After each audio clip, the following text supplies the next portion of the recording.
Ross Woodward Magnet School. It's our first board meeting here. I believe the plan is to be here for a couple months and then move to another school and be able to give other neighborhoods an opportunity to come to board meetings and also, you know, give us a chance to get out in different schools. So, first thing on the agenda is a Pledge of Allegiance. I'll just go ahead and lead that.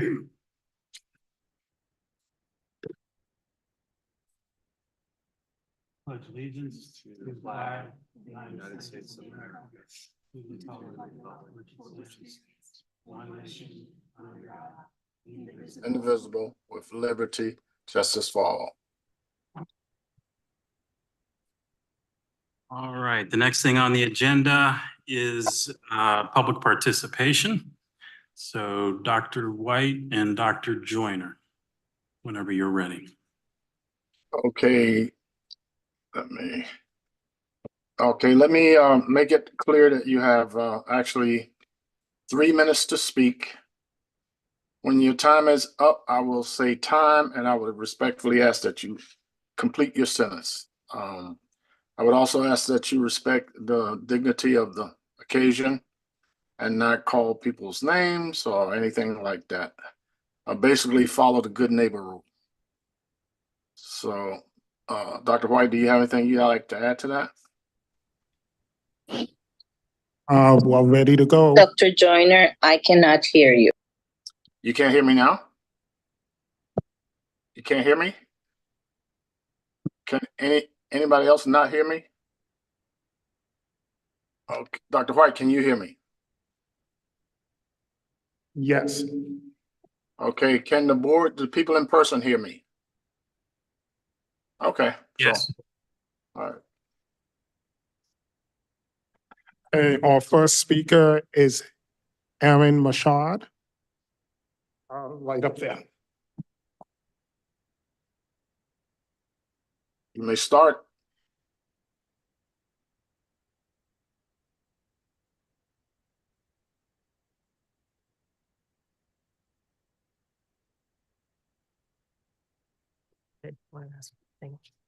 Good evening. I'm Erin Mashad. My pronouns are she, they.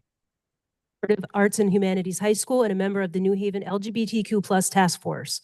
First, I'd like to commend the board for their approval back in November of 2021 of Policy 514533, also known as the Transgender and Gender Nonconforming Youth Policy.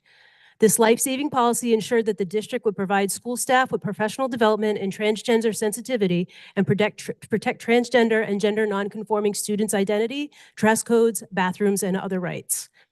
Next, I'd also like to recognize the productive meeting recently at the New Haven Pride Center with Dr. Negron, Tiffany Jackson, Mary Sullivan, and members of the SEL department. Dr. Negron, the public visible support and affirmation from both you and NHPS leadership is one of the most important steps in making our schools more inclusive and safer for all. Thank you. That being said, the climate in our country regarding the safety and acceptance of LGBTQ+ youth is frightening and disheartening. Next Benedict, a 16-year-old non-binary student, died one day after what has been categorized, depending on sources, as an altercation, a fight, or a beating from classmates in a school bathroom in Oklahoma, renewing scrutiny over the state's strict gender policies. The family said Next Benedict's bullying had begun under citing safety concerns, signed a bill into law that barred transgender and gender expansive youth from using bathrooms consistent with their gender identity. Students and teachers in NHPS schools have been talking about this tragedy, attempting to make some sense of it. Our district has been silent. Silence is compliance. 6 weeks into 2024, there are already 400+ bills nationwide targeting transgender people. Although Connecticut is categorized as one of the most protective states, grouped with those that have gone above and beyond in safeguarding the rights and well-being of transgender individuals, we cannot deny that a tragedy like what happened in Oklahoma and has occurred elsewhere can happen here. Owasso Public Schools said in a statement that the safety and security of our students is our top priority, and we are committed to fostering a safe and inclusive environment for everyone. Yet another child is dead. I implore New Haven Public Schools to be more proactive than reactive regarding bullying of students, training of all staff with professional development in transgender sensitivity, and protecting transgender youth. All students should feel safe, and welcome in the schools they attend, and all students deserve to be seen, heard, accepted, and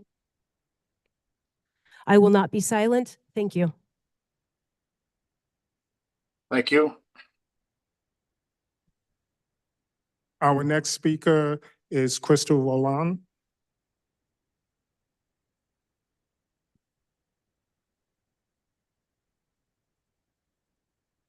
Dr. White, are people lining up so they can go immediately to the podium? I can have them line up. The next following behind Ms. Roland will be Ife Waters and Tasha Byers. You can line up off to the side. Good afternoon, everyone. My name is Crystal Roldan, and this is my son, Javian Stanley. This morning, I wrote a letter, and it says, "To whom it may concern. I'm writing to inform you of my concerns regarding what has occurred in Easons. My son, Javian Stanley, and myself. The most frustrating part of this process is the effect it has had on my son. It has affected his mental health, being constantly worried and anxious about what is the next engaging negative self-talk due to reduced self-esteem. It has affected his engagement with basketball and his performance. I've went to the school and had a meeting regarding an ongoing issue. My son has been deprived from his education. It has been about roughly 3 weeks he has not been in school. One of those weeks has been due, he was a week out of COVID. I have came here because I have failed and learned that they are not following the right procedures and policies. The school system is failing him, failing to inform him of any behavior concerns, nor was any behavior plan created or any referrals made in order to address the concerns that they had. There was no collaborative effort in order to ensure that my son's needs were met. I completely feel he's being failed by the school system.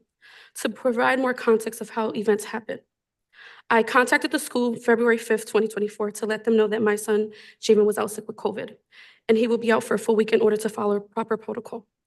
I requested for my son's assignments to be sent so he does not fall behind. Shortly after, I received a phone call from the principal from Easton's, Dr. Blue, asking where my son was despite me already contacting the school about his illness. Again, I explained that my son contracted COVID and will need to quarantine. Dr. Blue explained that there was an incident with an email that was sent out from Javian's school email and emphasized that it was a threatening email sent to Tracy Philpott. Dr. Blue proceeded to tell me the process for next step and possibly to have an opportunity for a hearing regarding the matter. This left me feeling confused and blindsided. It is not my son's character to cause harm or threaten anyone. She informed me to come into the office to make a statement that day. I was not informed that my son was suspended. I was only told there was an open investigation and he could not stay at the school for that day. Days following, I still did not receive a suspension notice or provided requested documentation from the meeting. I was contacted via the truancy officer about Javian's lack of attendance. He was outside of my house to inform what had occurred and that he wasn't notified. He apologized. Thus, my son would have a legal matter due to their lack of communication. My son denies accusations against him, and I still have not been formally told regarding the process. Yeah, good afternoon. I'm Renee. I'm your Spanish interpreter. Time. Well, seems like we have a bit of a problem on Dr. White. No, our interpreter has just come in. We're getting them set up. Okay, so I would like to give the parents an additional 30 seconds to finish your point, which is more than 3 minutes, but okay. I apologize. The point that I'm trying to make is that my son has been out of school for a long period of time, and I feel that the proper protocol and procedures were not implemented. You don't have to apologize. And that's Okay. why we're on here today. All right, thank you. You're welcome. Our next speaker is Ife Waters. I'm actually the other speaker, the last one. I put the order wrong. She's gonna be next. I'm Taisha Baez Rodriguez. Hello, I just came to speak about me and my daughter's situation. Her school failed her and the Board of Education failed her because she underwent a sexual assault at the school, not by a teacher, but by another student. And They failed to properly investigate the matter. They still have her in the class with the student. The student didn't get no repercussions. I reached out to Board of Education. I never received no email until way after the incident, which the incident happened in November 2023. I'm just getting reached out to by people from Board of Education in this month of February. So yeah, that's it. She was failed by the school system and her emotional and mental health is not so well because of the matter. And she's been feeling like a target at the school because I've been trying to press the matter and figure out what's going on with the situation. And because of me being a very persistent parent, they actually went and banned me from the school, which isn't right and fair because my kids still go there. So how can I be banned from a school and my kids reside there? So that's it. Thank you. Thank you. Last of our in-person speakers, Ife Waters. Good evening. I'm just going to go ahead and I'm going to put a story behind these both parents. First of all, I'd like to say thank you, Mr. Wilcox, and thank you, Dr. White, because out of the whole individuals that I've been reaching out to, or these parents been reaching out to, they seem to be the only one that are responding. The biggest problem of this district, which has been years now, policies.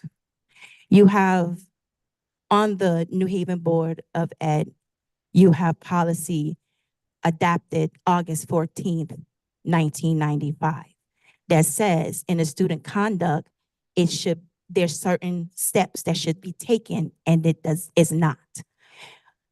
You also have in a unified student conduct book that says certain steps are supposed to be taken and they are not.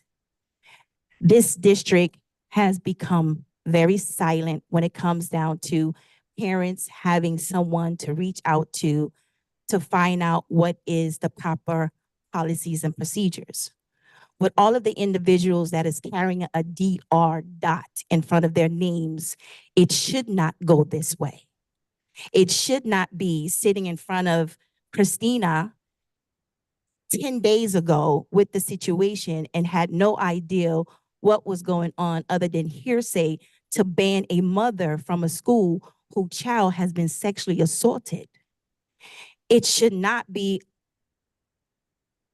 individuals being sent from home when you have Go Guardian. And Dr. Negron, I was really rooting for you. I was really hoping that you did not pick up the energy of the previous superintendent. They have reached out to you on numerous occasions and there has not been a response. There is no response to the families. What do? What is the purpose of putting policies and procedures? First of all, they don't coincide with the state regulations or federal regulations. Then you have people banning parents. Is that what we really want to do? You're banning a mother because she's coming into the school saying that a boy did a bad touch. You're banning a student because a teacher decided that he's going to resign. And so how do we make this feasible or beneficial for him? Is to say that a student sent a threat to him or to the assistant principal. No one followed policies and no one is responding. So the way that we get attention is to come to the Board of Ed and put this here. And again, I want to say thank you, Mr. Wilcox, because out of the females, he was the male that responded to the sexual assault. Out of Dr. White Time. is the only person responded.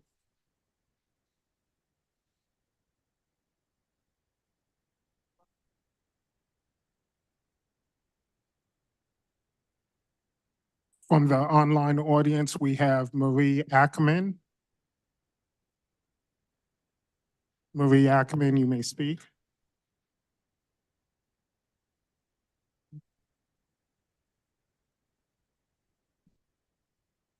Marie Ackerman, you may speak. Going once.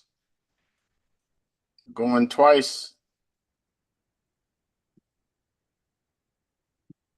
We're moving on. Our next speaker, Hillary Alden. Hillary Alden, All good? Yes. Hi, my name is Hillary Alden, and I'm a mother of 6, a New Haven foster mother, and a proud second grade teacher at Worthington Hooker. I am here speaking as the PTA teacher representative of our 2 campuses. My intentions are heartfelt with gratitude and hope for all that this new board and superintendent can accomplish. Teaching at Hooker is my dream job. I left the lucrative medical industry to advocate for our New Haven children. At the last Board of Ed meeting, I heard a former parent represent an opinion that is contradictory to my experiences and knowledge of our Hooker community. She claimed that we're afraid to speak up. I felt the need to debunk these statements from someone who actually represents the teachers, parents, and Hooker community. Respectfully, I attend the PTA meetings. I listen to the needs of our collective community, and I advocate for positive changes. I want to be very clear. We are in no way afraid to speak up. Collectively, we have tried to address the lack of nurse at our Canner campus. What frustrates us the very most is when we do speak to the decision makers in New Haven, it falls on deaf ears. We were even told by the nurse supervisor to cease and desist. We proceeded with a dignified manner, with the proper protocols and channels of communication, and our staff works as a united team and ignores all the unnecessary background noise of individuals who do nothing but complain and have their own financial agendas. And we do this with the limited staff and not even remotely enough hands on deck. We have an incredibly dedicated administration, teaching staff, and parent population who advocate for the needs of our collective pride and joy, our students. Hooker is a magical school with a robust, supportive community that honors and celebrates our incredible diversity. I am here just asking for someone to please guide us and come to the table to discuss the nurse situation. Together, our PTA, administration, and teachers can creatively solve anything you put in front of us. We accept the challenge, we rise to the occasion, and we will take action. That is the true essence of our core beliefs at Hooker. All we are asking for is to have an open discussion and be solutions-oriented and heard. Every year at Open House, I tell my new parents that the number one job, even above teaching their children in the curriculum, is to keep them safe under my watch. Children's health and well-being is our top priority, and a job that requires medical training and expertise. We want to keep our students healthy and safe, and we want to collaborate with the Board of Ed together with our PTA to solve this issue. Lastly, I would highly recommend Hooker based on my own experiences with the leadership, the caring teachers, the supportive PTA, and the quality education that it affords. Thank you very much.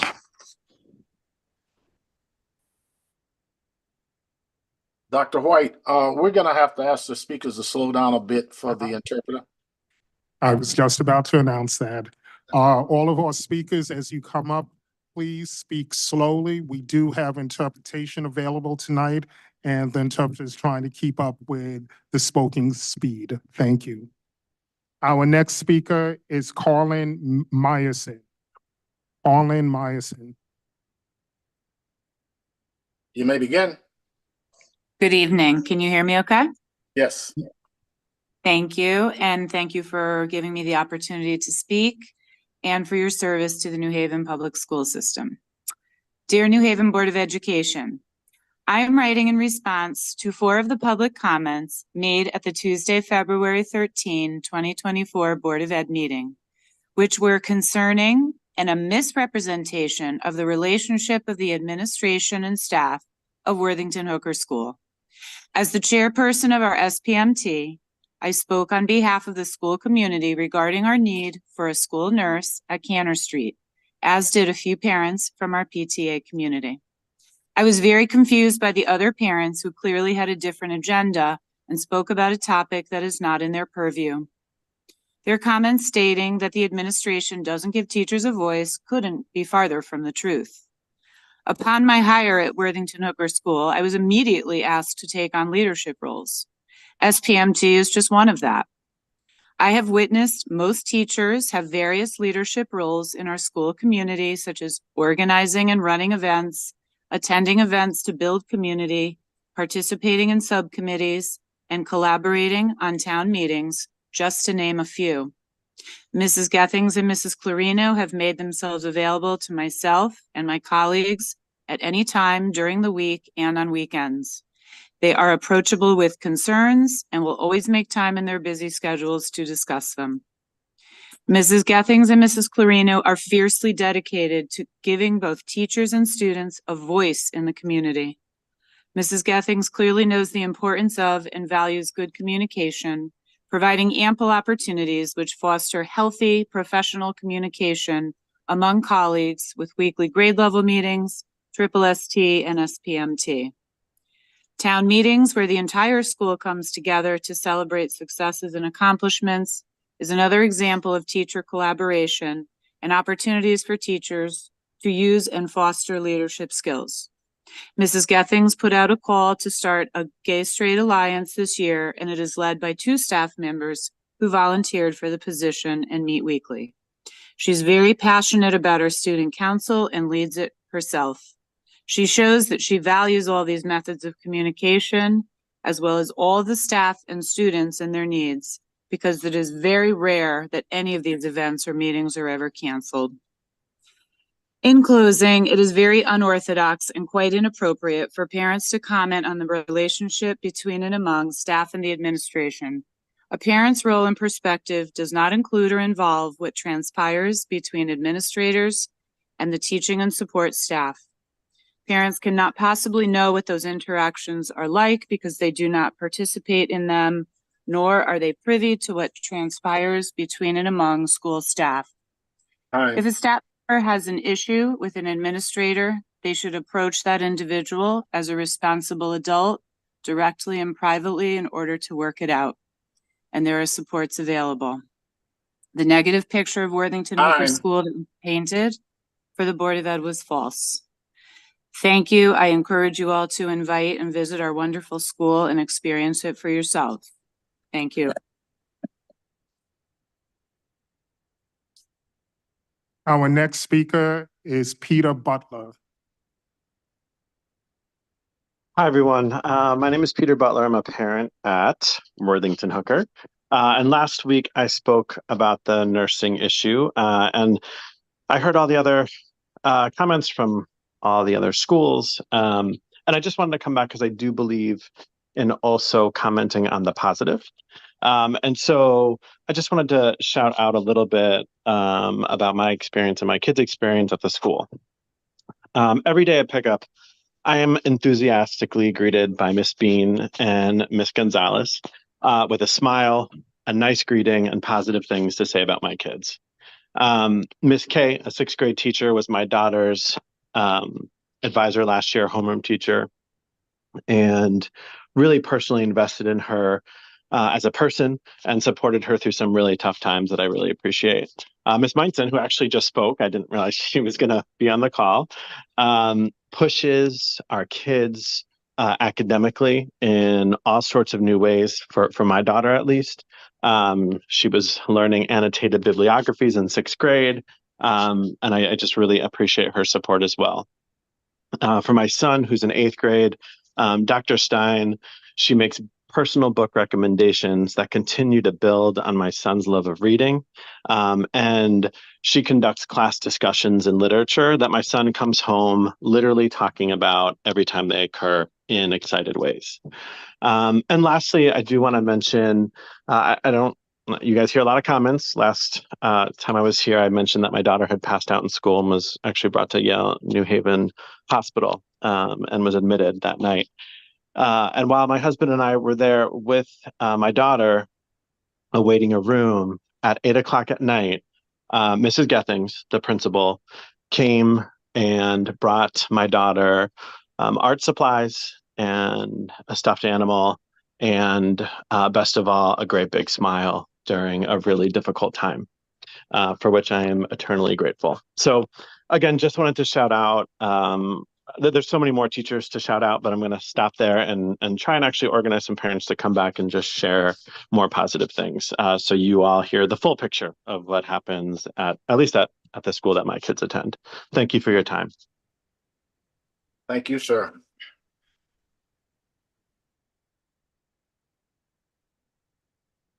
Our next speaker is Justin Riley. You may begin. Hello. I'm Justin Riley. I'm an 11th grade student at Cooperative Arts and Humanities High School. Over the last 3 years during my time observing both underclassmen and my own peers, as well as not often, but sometimes those above me, I've noticed that it seems many do not understand the weight that slurs and other expletive language, but specifically slurs, hold and the harm that those cause. All I can hope is that if they aren't being taught that that language is not okay at home, that they can be taught that at school.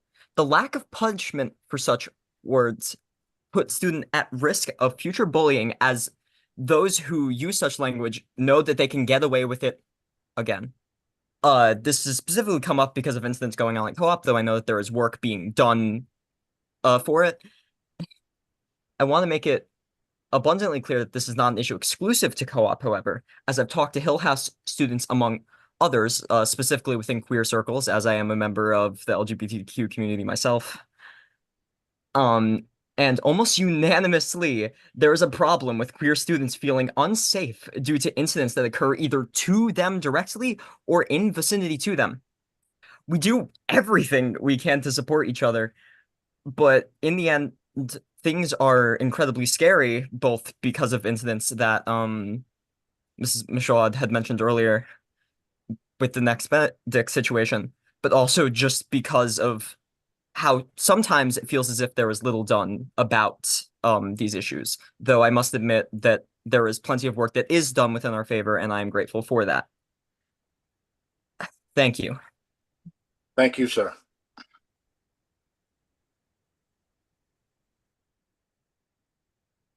Our next speaker is Christian Jenkins.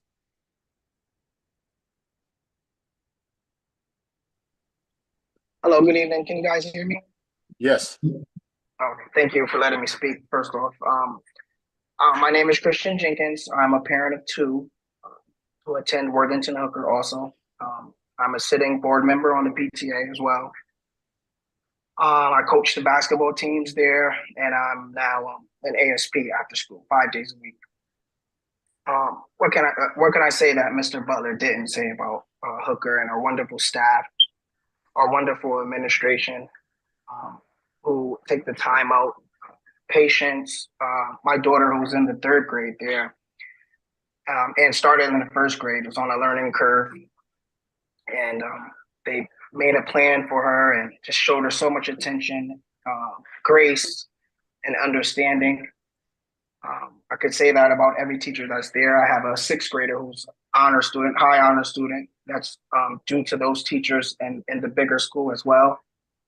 I did want to touch on the nurse situation for the small school, and I think it's imperative that a nurse is stationed at that school. Our kids are, we can all agree, are the most important part of our society. And I think that it's safe to say that the nurse there is the last piece of the puzzle to making Hooker perfect in my eyes. Everything else is just right. Ms. Gethings and Ms. Clarino are awesome, great leaders. Again, with the showing attention and just paying attention, being aware of everything that's going on from the start of school to the end of school, during school, whatever it may be.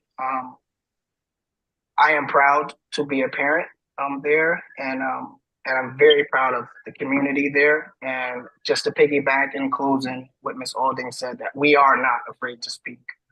Thank you. Mr. Vice President, that clears all the raised hands. Thank you, Dr. White. All right, thank you all very much for participating in public comment. And we'll move on to the next part of the agenda, which is a student presentation. I Have a Dream, an excerpt from Ms. Marshall's class at Hill Central.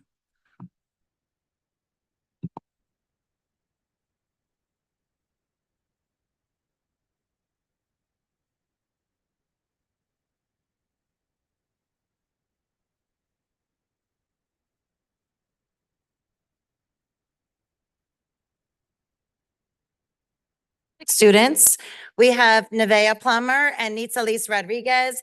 And during a unit where they were learning a lot about persuasive speeches, they worked very hard to learn about one of the most persuasive speeches of all time, in context with a lot of other learning, but we are very proud of them. They've been able to recite the I Have a Dream speech twice in our morning announcements at school, and we're glad that the community can get to experience this in both English and in Spanish.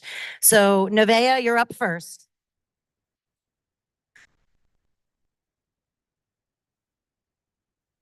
Hello, I am Nevaeh Plummer, and I am currently a 7th grade student at Hill Central. I am Nitzalis Rodriguez, and I'm also a 7th grade student in Hill Central. Good evening, New Haven Board of Education members, our Superintendent of Schools, Dr. Negron, and administrative staff, our principal, Mrs. Brown, our assistant principal, Mrs. Ryan, and Mrs. Marshall, our teacher. We are going to read an excerpt of the I Have a Dream speech by the late Martin Luther King Jr. in Spanish as well as English, presented in 1963 at the March on Washington, D.C. Buenas noches, miembros de la Junta de Educación de New Haven, nuestra superintendente de escuelas, Dr. Negrón, y personal administrativo, Ms. Brown, nuestra directora, y Ms. Ryan, nuestra subdirectora, y Ms. Marshall, nuestra maestra. Vamos a leer un extracto del discurso Yo tengo un sueño del difunto Martin Luther King Jr. en español e inglés presentado en 1963 en la marcha en Washington, D.C.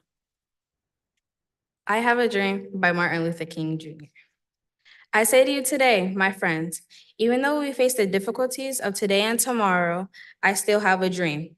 It is a dream deeply rooted in the American dream. I have a dream that one day this nation will rise up and live out the true meaning of its creed. We hold these truths to be self-evident, that all men are created equal.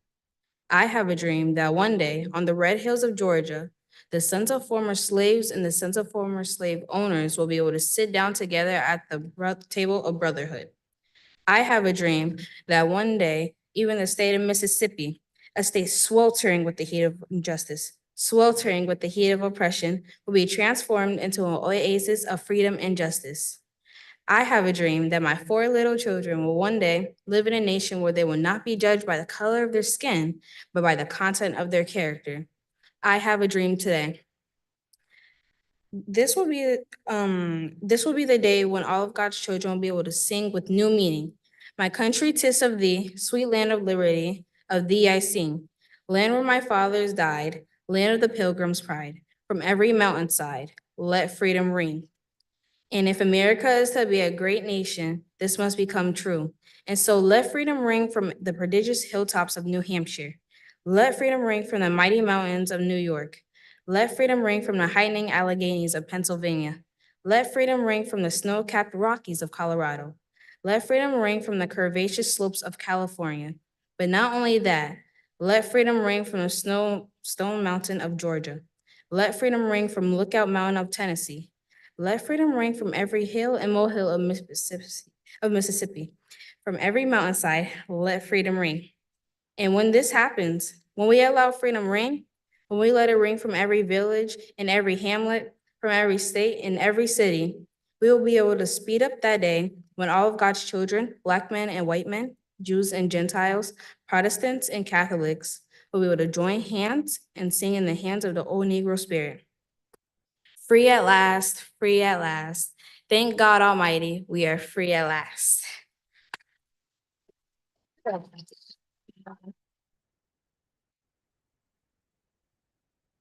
Yo tengo un sueño por Martin Luther King Jr.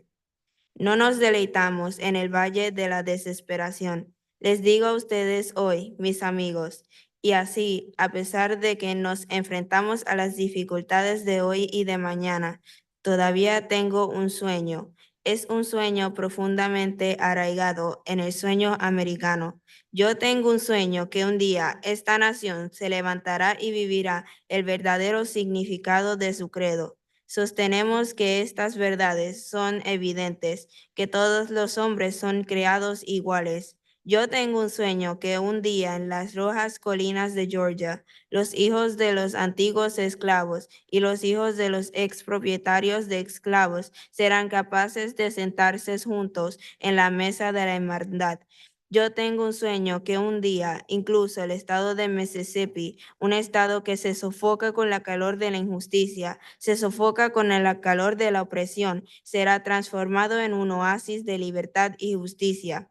Yo tengo un sueño que mis 4 pequeños hijos algún día vivirán en una nación donde no serán juzgados por el color de su piel, sino por el contenido de su carácter. Yo tengo un sueño hoy. Yo tengo un sueño que en un día allá en Alabama, con sus racistas despiadados, con un gobernador cuyos labios gotean con las palabras de interposición y anulación, un día allí mismo en Alabama, pequeños niños negros y pequeñas niñas negras serán ser capaces de unir sus manos con pequeños niños blancos y pequeñas niñas blancas como hermanos y hermanas. Yo tengo un sueño hoy. Yo tengo un sueño que un día cada valle será exaltado y cada colina y montaña será bajada. Los sitios escarpados serán aplanados y los lugares torcidos serán hechos rectos, y la gloria del Señor será revelada, y toda carne juntamente la verá. Esta es nuestra esperanza, y esta es la fe con la que regresaré al sur. Con esta fe seremos capaces de esculpir de la montaña de la desesperación una piedra de esperanza. Con esta fe seremos capaces de transformar de las discordancias de nuestra oración de una hermosa sinfonía de hermandad. Con esta fe seremos capaces de trabajar juntos, rezar juntos, luchar juntos, ir a la cárcel juntos, defender la libertad juntos, sabiendo que seremos libres algún día. Y este será el día cuando todos los hijos de Dios serán capaces de cantar con un nuevo significado. Mi país es de ti, dulce tierra de libertad, a ti yo canto. Tierra donde mis padres murieron, tierra del orgullo peregrino, desde cada ladera dejen resonar la libertad. Y si América va a ser una gran nación, esto tendrá que hacerse realidad. Entonces dejen resonar la libertad desde las prodigiosas cumbres de Nueva Hampshire. Que repique la libertad desde las poderosas montañas de Nueva York. Que repique la libertad desde los Alleghenies de Pensilvania. Que repique la libertad desde las rocosas cubiertas de nieve de Colorado. Que repique la libertad desde las sinuosas pendientes de California. Pero no solo eso, que repique la libertad desde la montaña de piedra de Georgia. Que repique la libertad desde la montaña Lookout de Tennessee. Que repique la libertad desde cada pequeña colina y montaña del Mississippi. Desde cada ladera dejen resonar la libertad. Y cuando esto ocurra, cuando dejemos resonar la libertad, cuando la dejemos resonar desde cada pueblo y cada caserío, de cada estado y cada ciudad, podremos acelerar la llegada del día cuando todos los hijos de Dios, hombres negros y hombres blancos, judíos y gentiles, protestantes y católicos, serán capaces de unir sus manos y cantar las palabras del viejo espiritual negro. Libres al fin, libres al fin. Gracias, Dios Todopoderoso, somos libres al fin.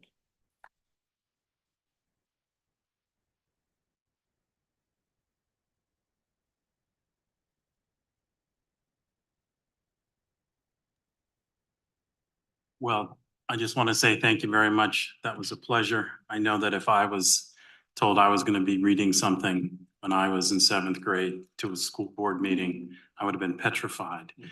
We've already had, I guess, 3 students coming up to stand in front of us tonight, and so I appreciate that very much. Thank you.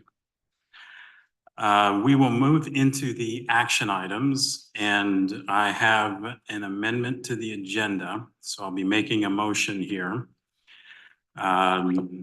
That is, I'm going to move that we add to the agenda a presentation and possible action concerning the Commissioner's Network Turnaround Plan for Augusta Lewis Troop School.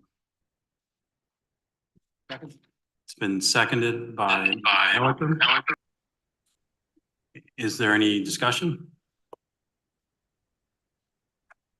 Hearing none, I'll just mention, we'll put this, at the location of this will be down at the location of the superintendent's report. So we'll go ahead and take a vote. Dr. Benitez, Yes. Ms. Downer, Yes. Mayor Elicker, Yes. Dr. Joyner, Yes.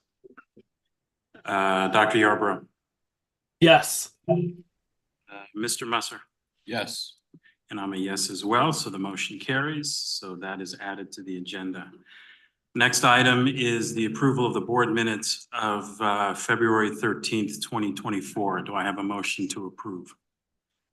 Mr. President, I motion to approve the board minutes of the last board meeting. Second. All right, so it was moved by Dr. Joyner, seconded by Dr. Benitez. Is there any discussion? Hearing and seeing none, we'll go ahead and take a vote. Dr. Benitez, Yes. Ms. Downer, Yes. Mayor Elicker, Yes. Dr. Joyner, Yes. Dr. Yarborough, Yes. Mr. Musser. Yes. I'm a yes as well, so that carries, and we'll move on to the personnel report. Dr. Negron. I ask that you please approve the personal report in your packet tonight. Before you do so, I do want to highlight that you will see 2 retirements. I do want to acknowledge them. That is Richard Pizzonia, business teacher at James Hill House High School, who will be retiring next month.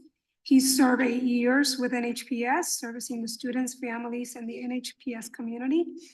Also want to highlight Ana Hernandez, administrative assistant at Gateway Superintendent's Office, who also retire February 15th.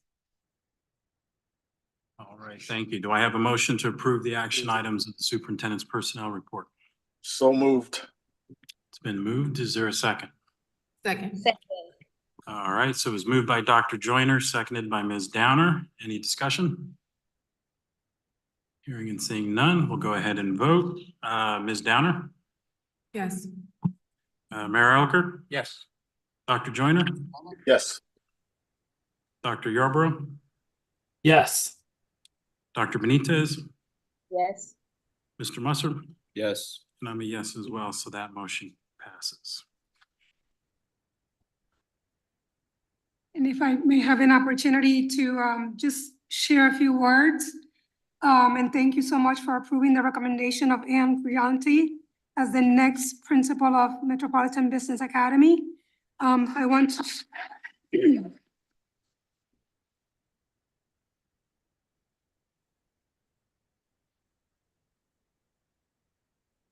to share that Anne Brianti is a seasoned educator and leader in New Haven Public Schools.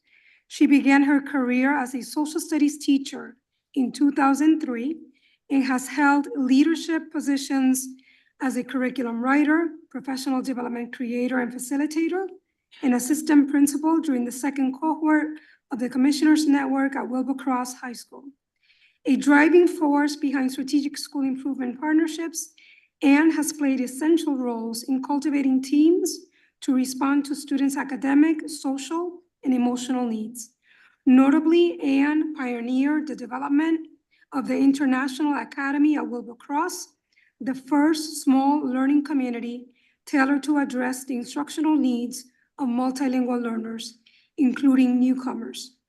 Highlighting her recent achievements, Anne spearheaded a reimagining of the special education life skills learning cohorts to offer students high-interest courses aligned with essential transition skills in classrooms alongside peer leaders, non-disabled peers interested in taking on the role of co-learner, group members, and friend. Anne has supported recent principal transitions and program development as assistant principal, including establishing the Education and Leadership Pathway at Wilbur Cross.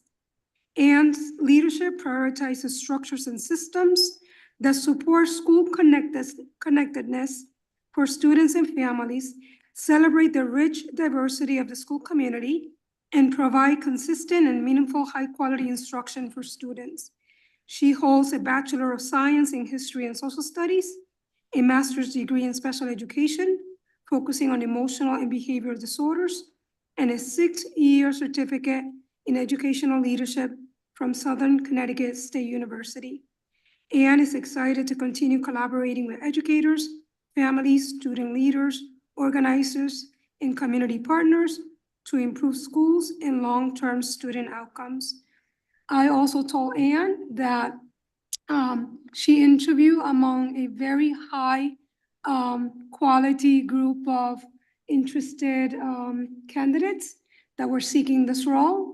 But Anne just surfaced to the top, and I am very excited to welcome her as the next principal of Metropolitan. And we're looking forward to your success. We're committed to supporting you in this role, and we're not gonna allow you to fail. We're gonna be by your side. And again, thank you.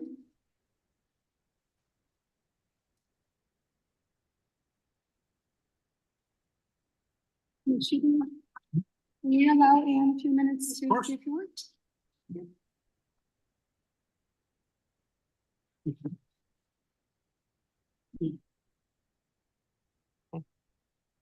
Thank you, Dr. Negron. Thank you, members of the board, for your trust in approving this appointment. And thank you to my family and to everyone who has sent well wishes and support in both recent weeks and in my entire time here in this district.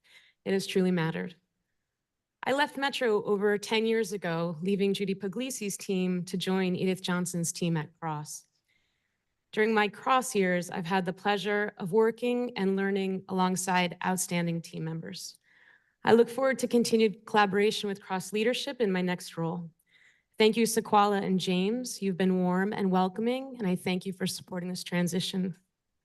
I'm looking forward to making a return to Metro, leading the Metro team and working alongside the dedicated team of educators, committed families, and student leaders as we move to the next chapter of Metro's development.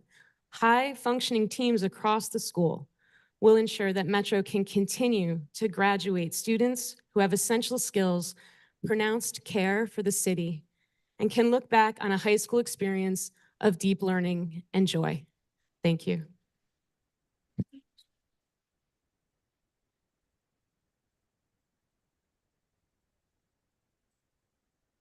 Thank you very much and congratulations. Let's see here. We have hands up. Oh, I'm sorry, Dr. Benitez, your hand's up. Thank you. Just wanted to congratulate Ms. Brillante. During my tenure in New Haven, I have seen her work really hard to support teachers and students, especially at Cross, where I was working with her for a little bit.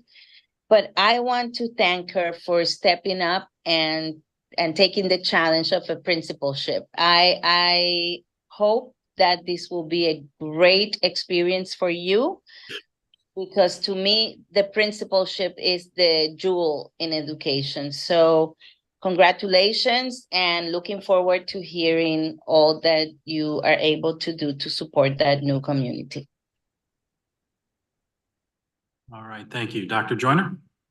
I'd like to say that I've watched Anne over the last 10 years, and she really is a reflection of her last name, Brillante. She's brilliant, but she's also cool, and that's what modern kids need today. They need someone that will understand them. She's not judgmental. She's very creative, and I'm looking forward to her leading the school and doing the great job she's done in everything she's been assigned to.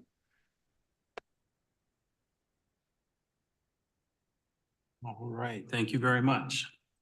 Seeing nothing else on that item, we'll move on to the next one, which is discussion and possible action of the Governance Committee Policy Review Protocol. Dr. Benitez? Yes, we have submitted this policy review protocol for all of you to consider and utilize in your committees as you are working with the review and revision of policies. I want to highlight that one of the things that we're asking is that every committee that is responsible to doing this work would create a plan that will have dates and possible dates and possible policies that you are reviewing throughout this calendar year.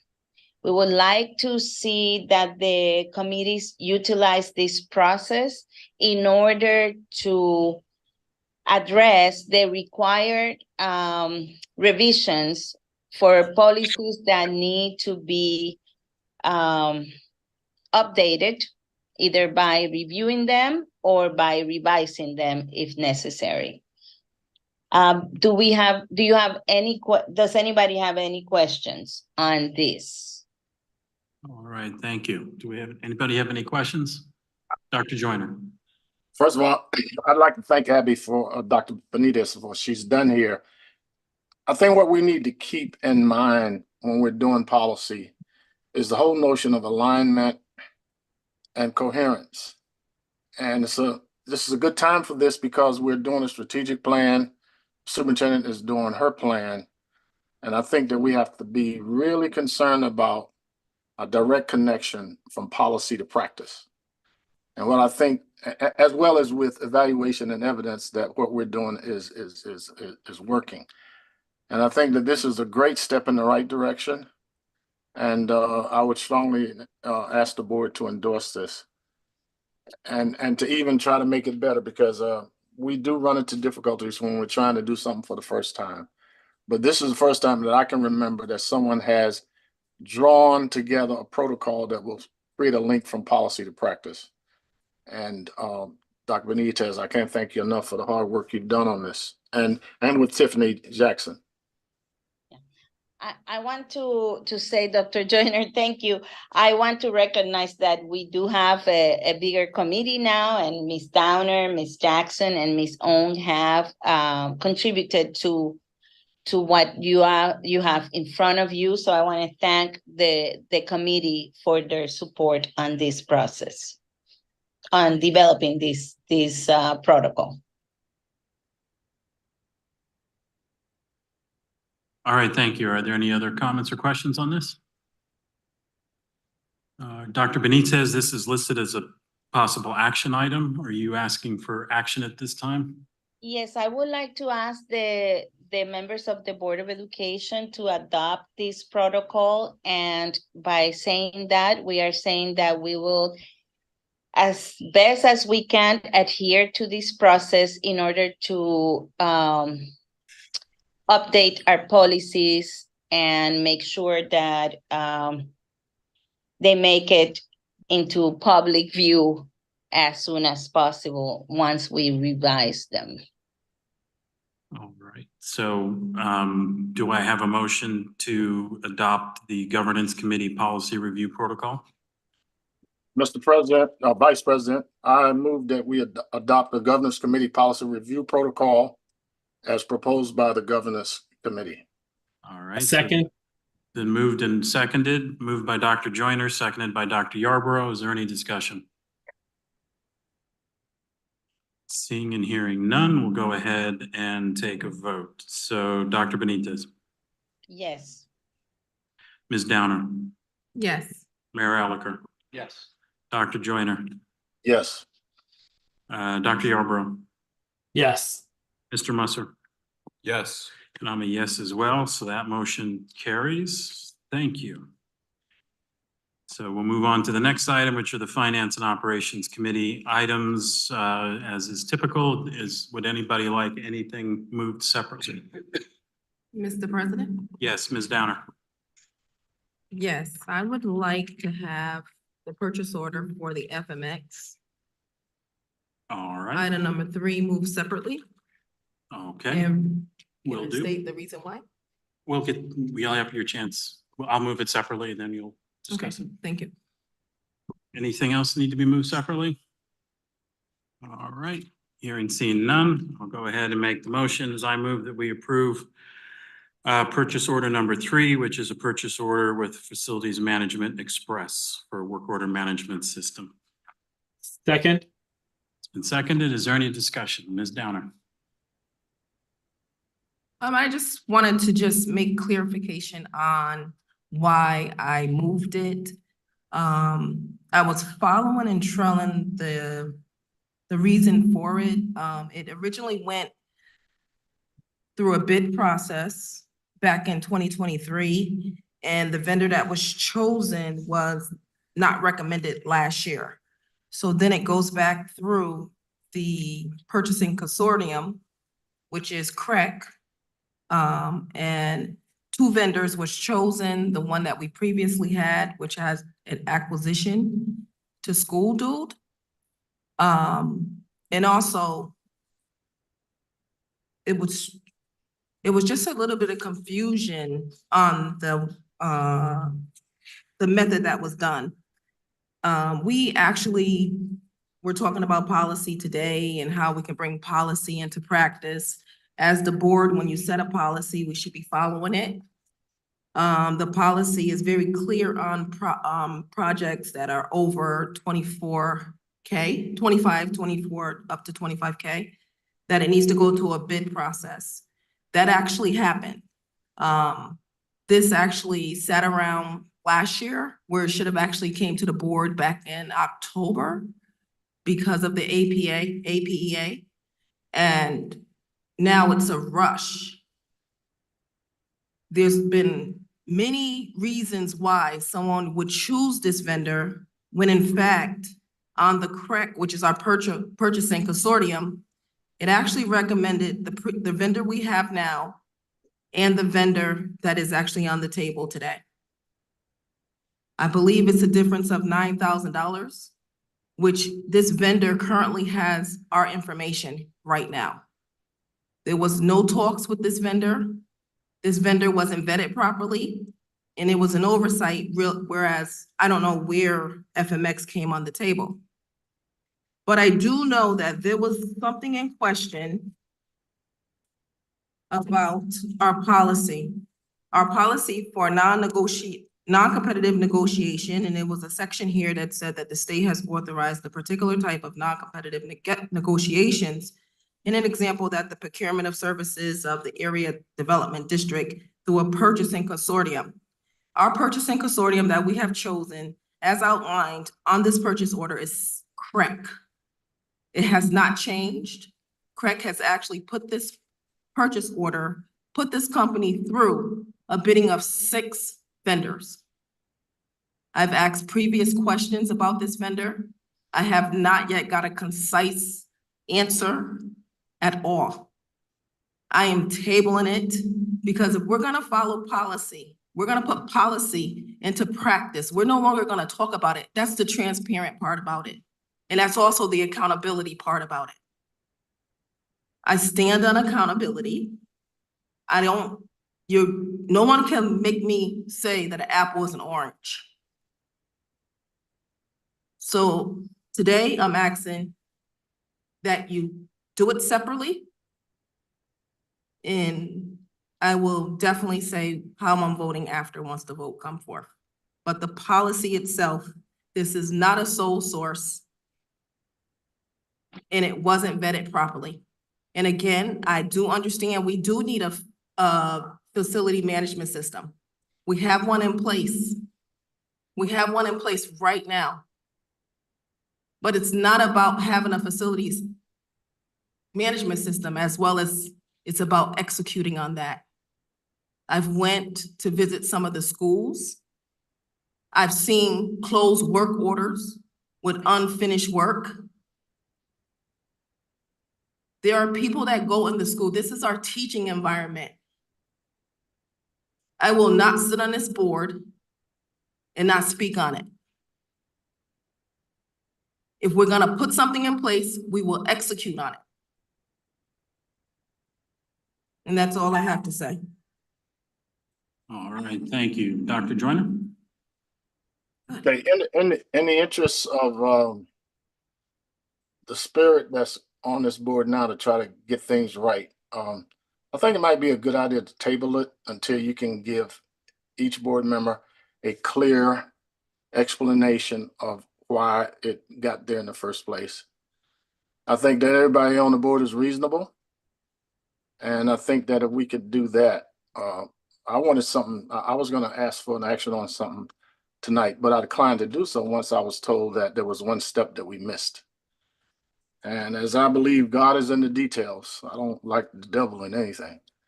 So I would urge that we table it and provide an answer to the board member in question so that we can move forward at the next board meeting. If possible. All right, thank you. Dr. Yarbrough, is your hand up? You moved up on the order of things. I didn't know if your hand popped up. The screen's a little cut off from my angle. Did not have my hand up, but I do have a question. Yes. Yes, I'm curious if we were to send this back again. So it was sent back at the last meeting, and there was a response by our staff that was provided in our F&O meeting materials and a conversation had. So my question is, what would be different this go around, or what is actually, Ms. Downer, what is your request? And Dr. Negron, or Mr. Wilcox, like, what would we do differently to respond? Because there was a response issued by staff that we reviewed during F&O. After, I'll come back to you. Okay. I'm going to make sure everybody has a chance to speak first before I come back to people. So I'll take a chance to speak here as well. So as was mentioned, this was brought back to Finance and Operations. At our last board meeting, we did take another look at it. I've looked at a lot of information related to this. Our policy clearly allows for non-cooperative or non-competitive agreements when there are state contracts or other purchasing consortia. This is one of those cases. I'll note that also on this agenda, we have another one with a different consortia. And at our last meeting, we unanimously passed 3 state contracts, which are also very similar without any problems. As I mentioned, it was unanimous. So my understanding is that this contract has a March 1st start date in order to have the conversion process, and delaying would put us into the second week of March. And I'm not sure that that's going to yield anything different than just going ahead and voting on it tonight. I will also mention that in this process, our Chief Operating Officer did work with city purchasing to identify this contract that we were able to utilize. So it seems to meet my interpretation of our purchasing policy. It meets the city purchasing guidelines, or they would not have allowed it to go through either. I think we need a facilities management system, because the system that we're using now is being sunsetted by the vendor, and we're going to need to move at some point in this spring. And there's not a lot of time left in this year. So I think my interpretation of this, things went properly. In my close to 5 years on the board, we have done, I'm going to say dozens, if not more than 100 things based on state contracts or other purchasing ones, just like the previous item in the purchases orders listed on our agenda is tonight. So that's why I'm in favor of moving forward, and I'll be voting yes for this. So, Ms. Downer. Mr. President, this is the first time I've heard that the city purchasing department has actually approved this vendor. That's the first time I heard, just that second. FMX is not a state contract. It is not. It was actually not recommended last year because it missed the point. So it went through the vetting process through the CREC. This is the first time. Now, I have heard that last year there was no funds available, but I've also heard that I've actually seen the document from September. So from September 2023, this was not acted upon. And now it's a rush today. So you're talking about a difference of $9,000, which you actually didn't go back to the current vendor. Well, not you per se, but did not go back to the current vendor to ask for the same 10% that you asked for FMX, which would have been much more than what we're talking the difference of.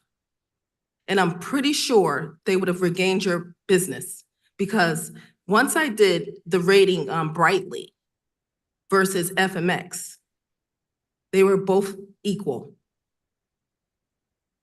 So again, it went through the big process. No one acted upon it till now. So there was an opportunity back in September 1st, September 7th to be exact.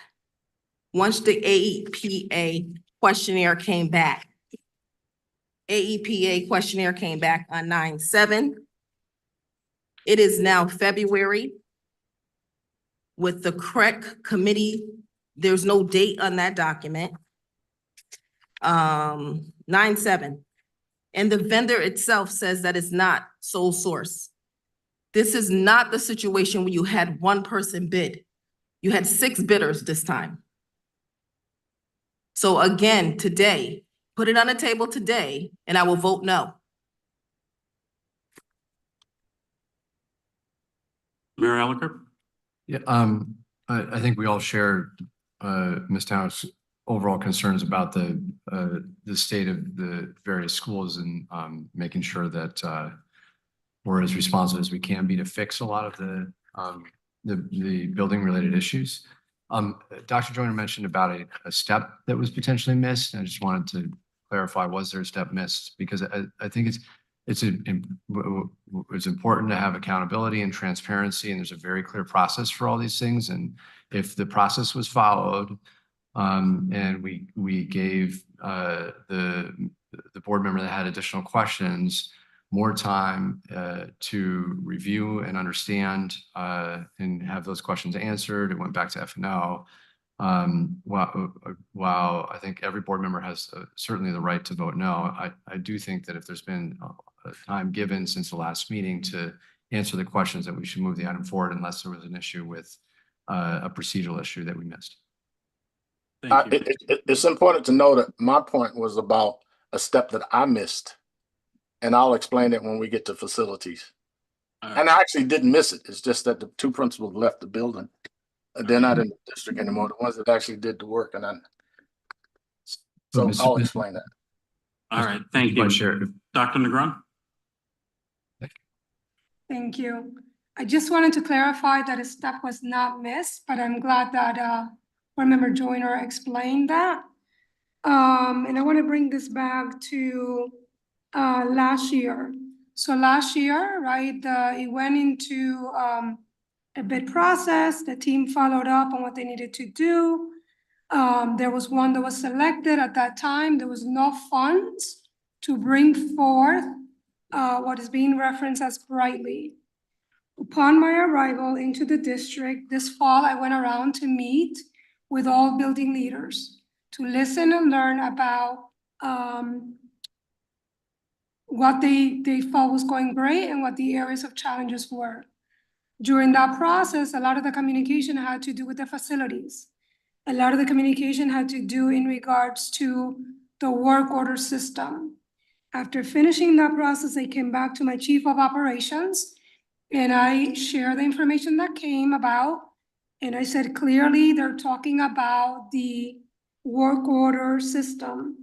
The chief of operations at that time shared with me that they were aware that we needed to bring something better, and that he had gone through that process last year, but the funds had not been identified. It was at that point that I said, I'm going to search to look for the funds to be able to bring about what we need to make sure that we have a better work order system. So that conversation, I brought it to the principals I want to say it was during my maybe November superintendent's meeting. I can definitely give you an exact date because it is on my slide deck. So it was either October or November. And I said, we're gonna work to bring forth a new work order system because clearly you need it. And then we'll work out a plan on how do we train everybody to make sure that we're doing it. From there, months later, Chief Operation Lamb shared with me that the issue became that the information that we had already ended. So we couldn't go back because it had already expired. So we would have had to go back to go through the whole process again. So I shared with Chief Lamb and said, I need this tool and I need it like yesterday because I've been waiting now since we first learned about it. He then shared that there's another venue by which we can bring about vendors, and that is when he said that we can also utilize the non-competitive negotiation option, which is what we're talking about through CREC, because we're part of the consortium. So that is why it was at that point that Chief Lamb elected to go via that route, because it would expedite our ability to bring about the new work order system. So I just wanted to clarify that again, there was one process last year. Everything went by the book. Everybody went brightly. It sat because funds were not identified. So it just sat there.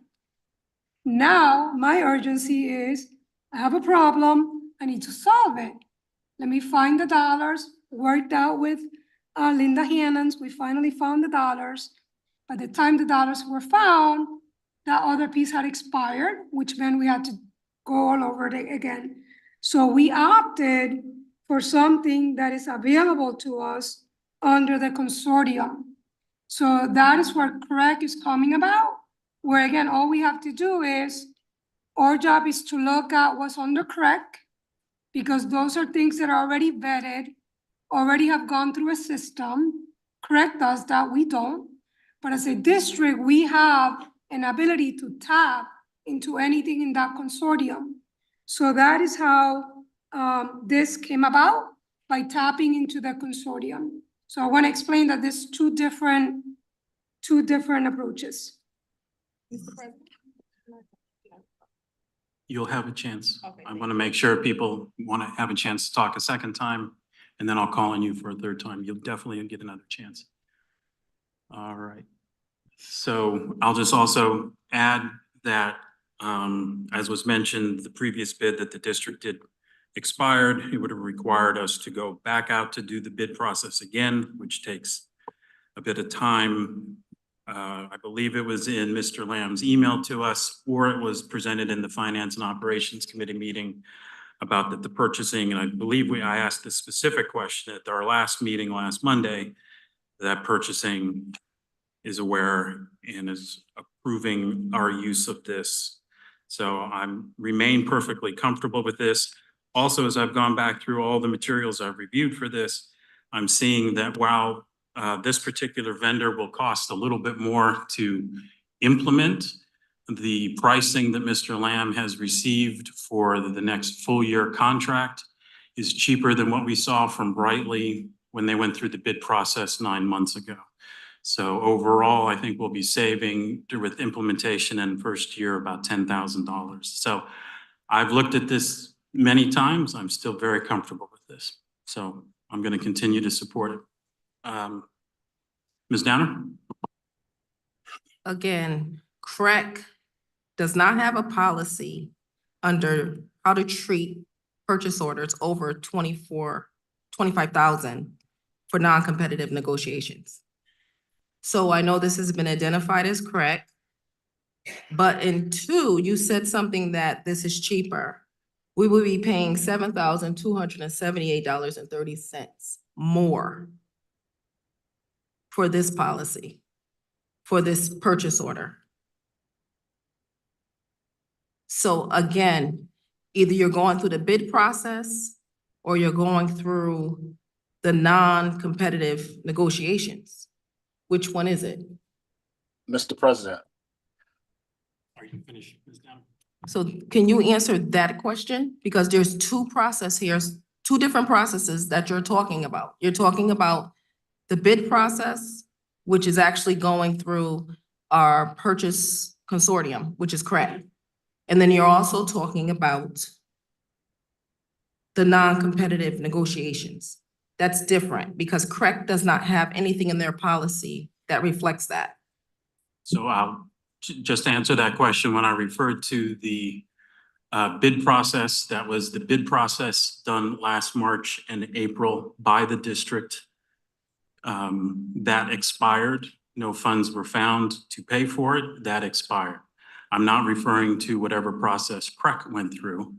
I'm not on the board of CREC. I'm on the board of New Haven Public Schools. So when I'm referring to a policy, I'm referring to the New Haven school policy, which allows for non-competitive process under certain circumstances, one of which is to utilize state consortial agreements or state contracts, et cetera. So that's what I was referring to when I'm referred to the dollars amount. It was considering the process of implementing and what the cost will be next year based on the bid, contract Mr. Lamb has received for next year. So those, just answer those questions. If you're finished, I'll move on to Dr. Joyner. Finish. Thank you. Dr. Joyner? Mr. President, I think I have a clear sense now of what happened. We created a need before we had money. Couldn't find money. We got a new superintendent. And because CREC and ACES are regional education agencies, we have a relationship with them whereby we can do things like this. They're supposed to support us. Because there was a pressing need, any organization ought to be agile enough to meet that need when it's an emergency. But I also think that we need to make sure that we help all board members understand the relationship between the school system and regional education centers like CREC and ACES. I'll be voting for it. The superintendent gave me a strong enough explanation so that I can vote for it. But I do believe that we need to, I don't know if every board member understands the relationship between our school district and CREC and ACES, and we might need some type of orientation on that. That would better help us understand that. If we do have problems in this arena, they'll come up again. So I understand Miss Downer's point about looking at our policies and make sure that they are adhered to. And let's remember that we are embracing the notion of no-fault problem solving, as emphasized by the Comer model, and that we have to assume good intentions on the part of everyone. And I'm going to actually vote for the item. All right, thank you. Seeing no other hands raised, we'll go ahead and vote. Dr. Benitez? Yes. Ms. Downer? No. Mayor Elicker? Yes. Dr. Joyner? Yes. Dr. Yarborough? Yes. Mr. Musser? Yes. And I am a yes as well. The motion passes. So I'll move on and do the remaining items. I move that we approve the 2 abstracts, the 13 agreements, the remaining 2 purchase orders, and the 1 change order as recommended by the Finance and Operations Committee. Second. It's been seconded by Dr. Yarborough. Any discussion? Hearing and seeing none, we'll go ahead and take a vote. Dr. Benitez? Yes. Ms. Downer? Yes. Mayor Elicker? Yes. Dr. Joyner? Yes. Dr. Yarborough? Yes. Mr. Musser? Yes. I'm a yes as well. That motion passes. So we will move on to the students' report. We were supposed to have a student congress meeting, just a student council wide meeting, February 23rd, I believe, but that was canceled. So it's moved to next month. I'll have more information about that when it comes. All right, thank you. So, and will you let the rest of the board know when it's rescheduled for? I believe it's March 15th. March 15th? Okay. Dr. All right, thank you.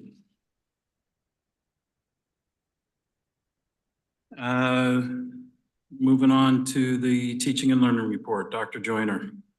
Yes, one of the things that Dr. Benitez and I have been talking about is the junction between board members and staff. And in our last teaching and learning committee meeting, we discussed the notion that we're only responsible as a board for a general policy that is substantiated by educational research and legal court precedents or laws. And I asked everybody to take a look at the Wake County, North Carolina website on policy. And it's one of the cleanest, most informative websites. I've looked at a number of them in places where I worked in the past. And so I've asked Ms. Hannons to take a look at our broad policies and to ensure that they are reflected in classroom practices. And I think I gave Dr. Negron a conductor's wand because, quite frankly, she writes the music and conducts the band, but each person in the band has to play their instrument. And I'm gonna call it a jazz band because education is improvisational. You can't do it with Beethoven's Fifth, but if you're playing Take the A Train, you can have a sax solo or trumpet solo and so on and so forth. And I don't know how strongly I can say it. We absolutely have to develop policy that is designed to make sure that teachers and kids in classrooms and schools get everything they need to be successful. So I think Dr. Benitez has given us a way of looking at that. But when we were doing major school reform a few years ago with a Rockefeller grant, we were able to talk about what is it about this policy that we can see in the classroom. And we're talking about delivering the materials, the emotional support, the coaching, and overall school climate that teachers need to teach and students need to learn. I also believe that we're going to have to be more specific about teaching and learning policies because if you think about curriculum, it's really more skilled in content. And something like literacy is not just something that reading people do, but literacy, as you well know, Mr. Wilcox, you can be literate in one subject and not in another. So we have math literacy, science literacy, within science, biological literacy, and so on and so forth. So I'm hoping that with this new leadership that we have and this really, really talented board, that we can see clearly what our broad policies say and walk into a classroom at Hill Central. And there was a good example of that with Ms. Marshall's class, that if we have a policy on diversity and inclusion, and she sends 2 children to a school board meeting to do the I Have a Dream speech in Spanish and in English, and I know Ms. Marshall, she taught my son, so she teaches kids how to write, and her principal supports it. That's an example of what I mean by broad policy that's disseminated through the central office, that goes into the buildings, and that you see it manifested in a classroom. And it's unadulterated. That our strength as a system will rely on our having visible evidence. And as Dr. Yarbrough, who is a scientist, says so often, evidence that what we say in our meetings and the broad decisions we make in our meetings are manifested in classrooms on the basis of what students are able to do in terms of their coursework, in terms of their character, and so on and so forth. So, Dr. Negron, we're going to need a content specialist that you assign to each committee so that we can address all those issues. In terms of operational efficiencies, then obviously in finance, we need to have someone working with Matt and with Dr. Yarborough to make sure that we pass policy that is legally defensible and pragmatic and that we can afford it. And it's the same thing in all the subject areas. There's a tendency to believe that literacy and reading is what we're all about. But we're not just about reading for reading's sake. We're about reading to learn. We're about reading in mathematics and understanding that, reading in biology and understanding that, reading in history and understanding that. So our definition of literacy is the ability to read the lines, read between the lines, and read beyond the lines in every content area. And we need to make sure that the other content areas don't feel shortchanged, because we live in a scientific world, and clearly every student needs to know the scientific method. Every student has to be mathematically literate. Every student has to be scientifically literate.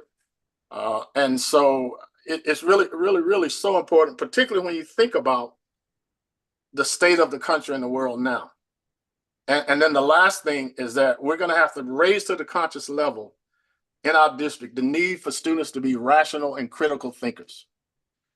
Our student representatives, Matt and I met with our student representatives, I think 2 weeks ago. And I had a conversation with John about rational thinking. That's the end of education. To be able to look at something, to detect slant and bias, truth and fiction, and make a decision that's morally and intellectually defensible. And if you think about, if you pick up any newspaper today, you'll see that we're not doing that as adults. But we have a chance to be a new type of system that has as express purpose to teach children to respect differences and to think rationally about some of the vexing problems that we face as a world and as a society. So I'm happy to be at the meeting tomorrow on strategic planning. And I just implore the board to, whenever we pass policy, to ask the Yarborough question: where is the evidence that it's working? And that brings into question even the programs that we adopt, our after-school programs. They should be aligned with our strategic plan. If it's not helping kids to develop in all the 6 pathways, then we shouldn't pay for it. So I'm going to be writing a little bit of a position paper, just like Dr. Benitez presented to the board, to talk about that philosophy as far as teaching and learning is concerned. Essential learning skills, critical thinking, and character development. I'm finished. All right, thank you. Are there comments or questions for Dr. Joyner? Hearing none, we'll go ahead and move on to facilities naming report. Here we go. Okay. Some of you who've been on the board for a while know that we've gone through 2 stages in terms of memorializing and naming stuff. The first stage was the Christopher Columbus stage, in which we figured out a way to name buildings and to have high standards for the people that we put on our buildings. And then, of course, the second stage was to name facilities within buildings. Some time ago, just after Miss Pappas died, Florence Caldwell recommended that we name the library after her. In the meantime, there have been a number of people that had said we should name the front foyer at Hill House after Dr. Garrissey. He served there for 20 years. We revised the policy, and at the time, Glenn Worthy was the principal at Hill House, and Mia Duff was the principal at Clemente. I relied on them to do that part of the policy that talks about a representative group in the school. And they assured me that the school was behind that. I don't have any paperwork that says that happened. So rather than take the chance of asking for action on it and being voted down, I decided to just explain that and to say that what I will do, actually what I'll ask someone to do is to go to the school, present the matter to the SPMT, and bring it back to the school board. And really, that's not my job. That's the job of, that's an administrative procedure, and that has to be the superintendent's designee. It makes sense for me for it to be the assistant superintendent in charge of that school to work with the principal to get it done. I think that that would be the best way to go. And I'm asking Dr. Negron to see if we can get that done. It's not as urgent as the last issue we discussed, because the place will be there and the people will be there. Ms. Pappas is not going anyplace. Dr. Garris may, but I like for us to be able to get that done within 2 board meetings if we can. And I like the idea that Dr. Benitez is saying we should set time limits on task so that we can be an efficient board. And I would hope that I would get your support in that as a board. All right, thank you. Dr. Benitez? I think Dr. Joyner, that's a great idea. It might be something that we can explicitly write SPMT instead of school committee. If that's what the rest of the team of the members believe we could use that name. But I'm a little bit confused, not to make a big deal out of it, but I thought that when I went through, because I did do the survey. I knew both of these people, served with both of them. So I did enter my opinion about their names being given to these areas of the schools. And for some reason, I understood that that was an open document to all of the community, staff members, community members. So did I. And so I see now that what needs to happen besides that is to then separately have a very specific school committee have the discussion. Is that how, I mean, the document that we completed does not suffice to say that it was a school committee. I just need that clarification. So I actually think it does, but a board member brought it to me that when we originally wrote it, we did not have this process, and the board member was right. So that's why you have ratification and amendments and so on and so forth.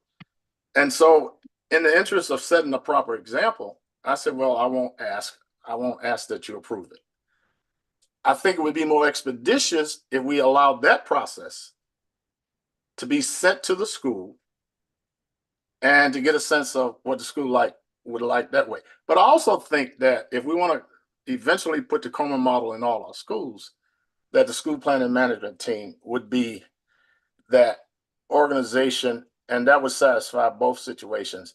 The concern that the board member raised, and I say the board member was right because it was in the original stuff, and you can't just pick and choose when to deviate from something if you wrote it down, unless you want to change it.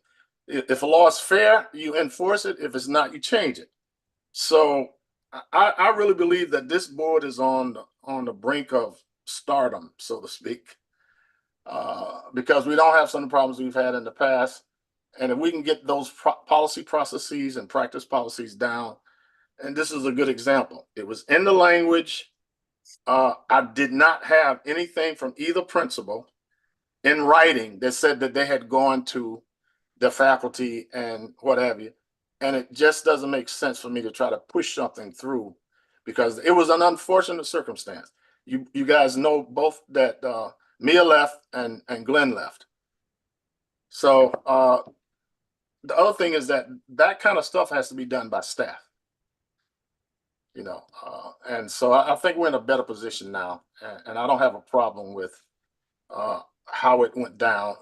And I would ask the board to approve if we have to modify the policy, to approve the SPMT as the body at the school that people have to work with in order to name things.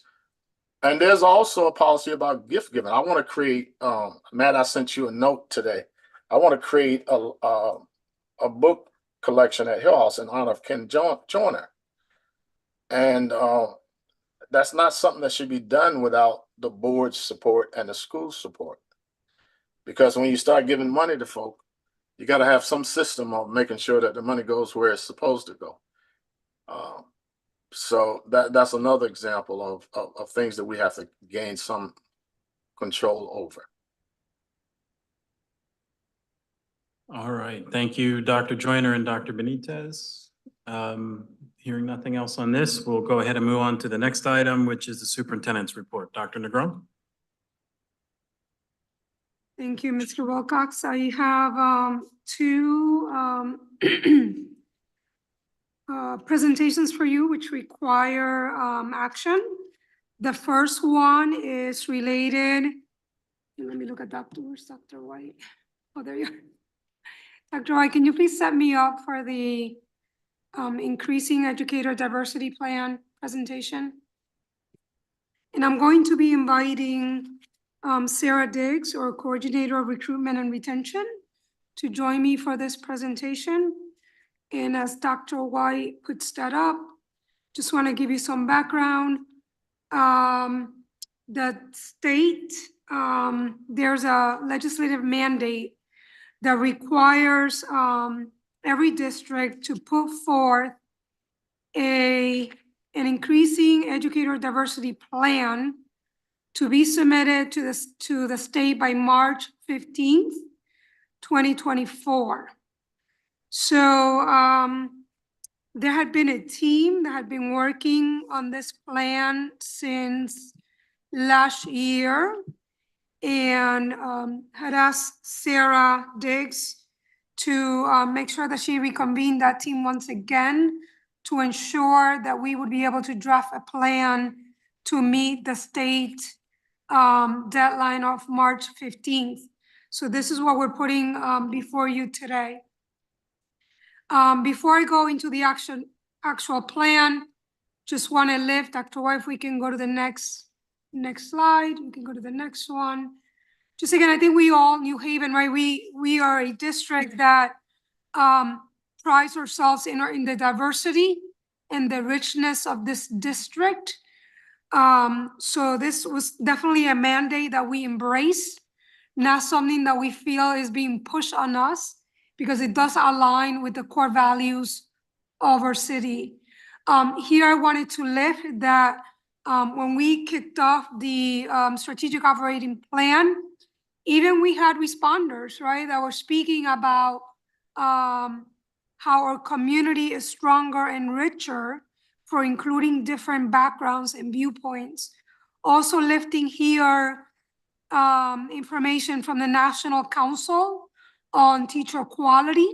So there is a quote here that basically speaks about the impact that even one Black teacher, having one Black teacher, the impact that that has on a student of color. So just to give you some of those quotes. And on the next slide, I wanted to lift for you some data as to how we compare when we look at our educator and our student diversity.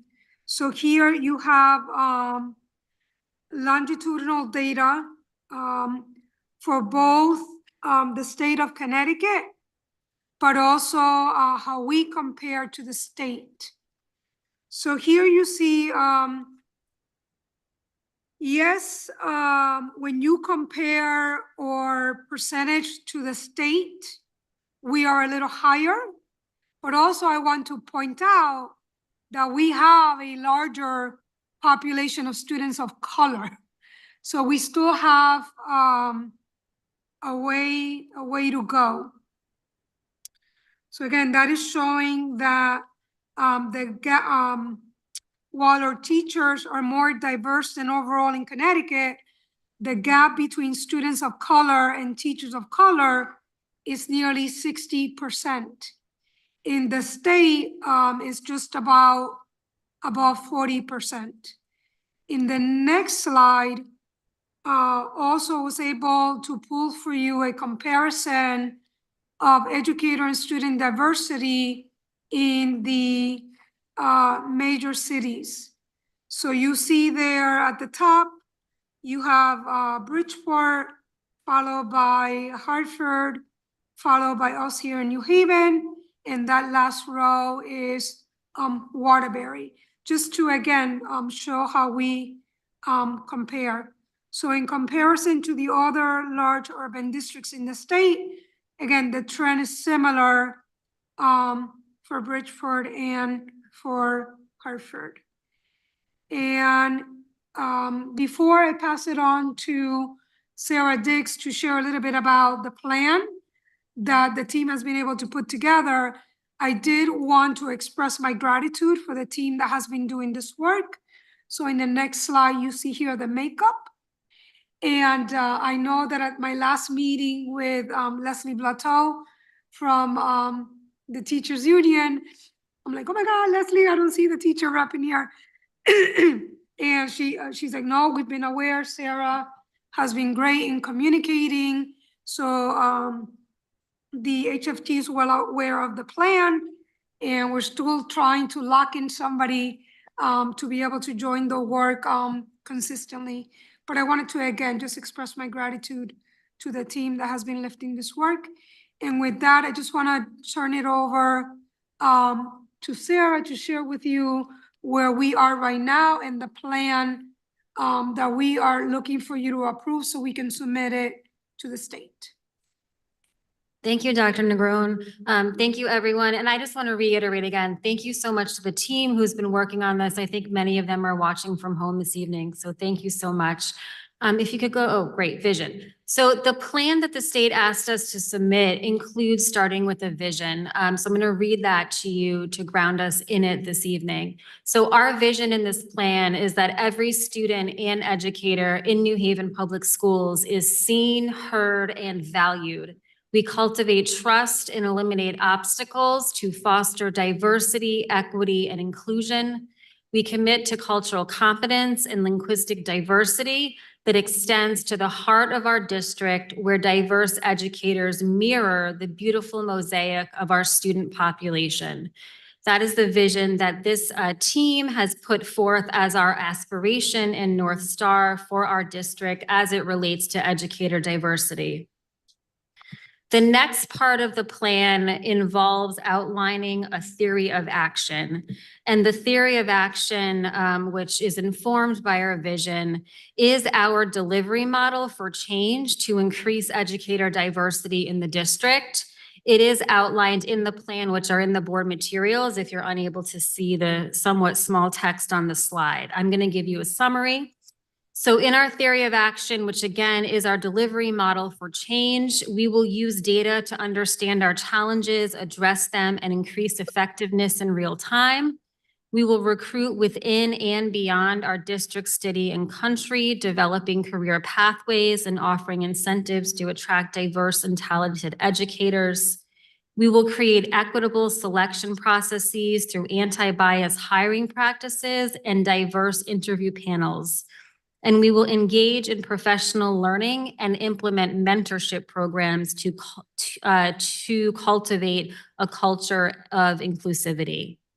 The plan itself identifies goals and strategies to begin implementing this theory of action. Go to the next slide. Thank you. So the plan that the CSD requires us to submit asks us to set goals in 3 key areas: recruitment, hiring and selection, and retention. And you can see the goals here. I believe the bottom of the slide is cut off a little bit, so I'll make sure to read that one for you. In terms of recruitment, our goal is that by the end of the 26-27 school year, there will be a 15% increase in new teachers of diverse racial or ethnic backgrounds. from 29.9 up to 34.4. If you're curious of the math on that, as some people asked questions about it previously, when you do a percentage increase, you look at your current percent, find 15% of that, add it to it, and that's where we get the 34.4. Heiklis, you got, yes, thank you, Heiklis. Our hiring and selection goal is that we will make progress toward anti-bias and inclusive selection and hiring processes as evident by diverse selection committees and a 12% increase in the percentage of applicants of diverse racial and ethnic backgrounds, advancing through stages of the selection process. And in terms of retention, also looking towards the 26-27 school year, and a 15% increase in the retention rate of teachers and administrators of diverse racial or ethnic backgrounds. The plan then asks us to outline specific strategies for each of these three goals. To increase the percentage of new teachers of diverse racial or ethnic backgrounds, we will implement a data tracking process, implement a recruitment plan to reach beyond our local landscape while also enhancing partnerships with our local universities. And we will refine career pathway programs and implement a teacher residency program. Specifically, our plan calls out that we will ensure that we have an accessible and affordable pathway to teaching for anyone who is interested, expanding our para-pro preparation, bachelor degree offerings, and certification partnership programs. And the plan also highlights our recently announced residency program partnership with Yale, New Haven Promise, and Southern to place 84 teachers with master's degrees in New Haven Public Schools within 5 years. For hiring and selection, we are focusing on increasing the percentage of applicants of diverse racial or ethnic backgrounds who advance through the process. And we are going to do that by implementing an ongoing data tracking system, as well as ensuring that all hiring managers engage in professional learning on anti-bias selection processes. And for retention, again, we're focusing on an increase in the retention rate. Some key strategies here are to again implement or first identify historical data and implement an ongoing data tracking process, implement professional learning on cultural competence and linguistic diversity, pilot a mentorship program, and provide continuing education for current teachers, again, through that partnership with Yale, New Haven Promise, and Southern, resulting in a master's in teaching degree for 20 current teachers already in the district. The plan also, that's the last slide, but the plan also outlines things like timelines, indicators of progress, the resources required for each of these strategies, risks and mitigation, and communication efforts. And I want to be clear this evening that one of the key communication efforts is ongoing rapport and dialogue with the board and with the community at large to ensure that we're getting input and feedback along the way, and frankly, that you're all holding us accountable for implementing this plan to fidelity. So with that, we can take some questions, I believe, Dr. Negron, before we move to approve. All right, thank you. Are there comments or questions? Dr. Joyner? I have a few questions, and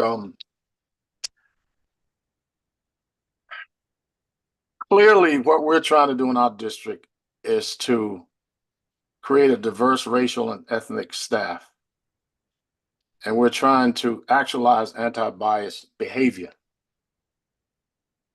So what I would ask you to do is to think about the policy implications of what we're doing, to think about how it's not always necessarily true that because a person is diverse or maybe from the same background as a lot of the students, that person will be a person that cares about those kids and educates them well. And so that's where the training and evaluation is critically important. And unfortunately, we use the term cultural competence without And everybody has a different understanding of what that means. But in education, the fundamental quality is interpersonal competence.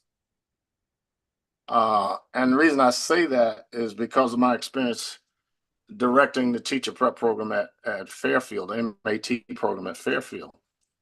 99% of those students were white kids from suburban communities that had never had a Black instructor. I do feel pretty culturally competent in Italian culture and Puerto Rican culture, but not all Latino culture, because I have family members in those groups and I've been around long enough. But I think what helped me more than anything else was my ability to look at each kid in that class and see a human being that I was responsible for. And so I think that if we're going to really do this well, that we're going to have a large scale orientation to the staff, all of our staff members, about what it means to be a person that believes in the beauty and the ability of all kinds of people, gay, straight, short, tall, and what have you. And that we're going to have to establish norms in our schools that says that we have to treat every person, every child, the way that we want to be treated. We need a good neighbor policy. And so I know in some schools in this district, it's happening as I speak. I know the Hill Central's that way. And I knew that Hill also was that way when Dr. Garris was the principal. And Jackie Robinson was that way. Clemente was that way. But I think we need a broad staff development program that is ongoing. As new people come into the system, they know what our norms and values are. And they know that they can't sit in the teacher's lounge to talk about kids in a negative way. And that kids can't do that against teachers. I was really struck by the young man who came to public comment tonight and talked about the way in which he was treated in his school. And I actually had to stop my video because it really kind of teared me up a bit. No child should go to a school and feel like he's worthless. No teacher should teach in a school and feel like she's worthless. No principal should do that. One of the things that I did at Sacred Heart in a covert way, I wanted to teach a class about racism. They didn't want me to do it. So what I did, I taught about a class about prejudice, which is larger than racism. And I think that we need to develop policy that lays out what we expect from anybody that comes into our organization, as well as what we expect from parents.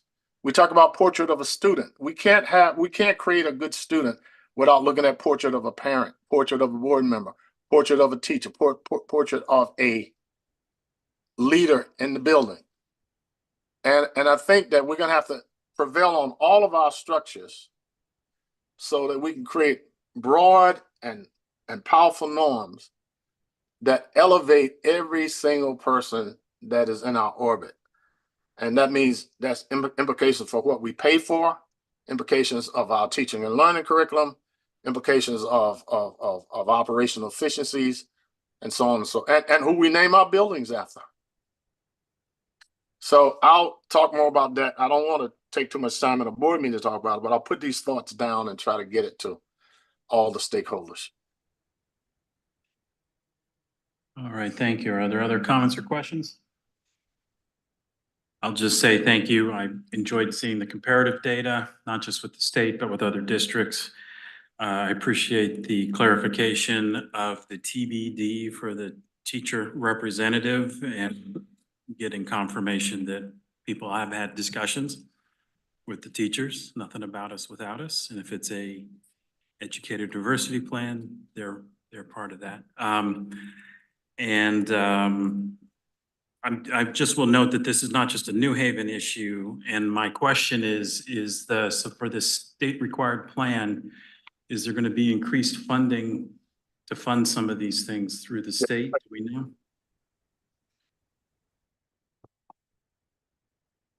I'm gonna look at Lisa. I know that there's one of the grants that indicates that you need to leverage X percentage to be used for this type of work. But in addition, as recent as, was it Friday? We took advantage of a small grant that was just put out. So we submitted that. So we're gonna be seeking every opportunity there is to apply. I know that in a conversation about another topic, this evening with, Board Member Downer, she also mentioned some opportunities that she's, become aware of. So we need to explore those. Because with this work, with all the work that we do, right, it requires, resources.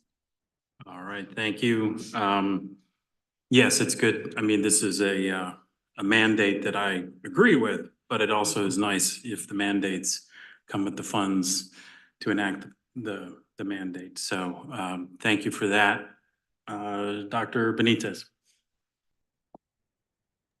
Just not sure that I saw anything that says that we will take opportunity to, although I know that you are doing some work with helping kids think about going into education and actually programming that supports that. But I'm wondering if in this plan, we are putting some work into that, making sure that we not only track the kids while they are with us to encourage them to go into education, but that once they graduate and they become seniors in university, that we are actively, actually maybe juniors, we're actively seeking employing them in our schools. So I didn't, that might be part of your plan, but I didn't see that. And I'm wondering if there's something that targets our own kids who become educators, and if there's anything to support them so that they can come back and teach their peers and their families who need them back. Thank you, Dr. Negron. Dr. Benitez, I want to share that that's definitely inclusive in our career pathway as we are continuing to expand our educators pathway. Those are definitely the ideas that we are surfacing, because we know that this work is going to require growing our own, and who better to become our future educators than our own students who are in our classrooms right now. All right, thank you. Dr. Yarbrough.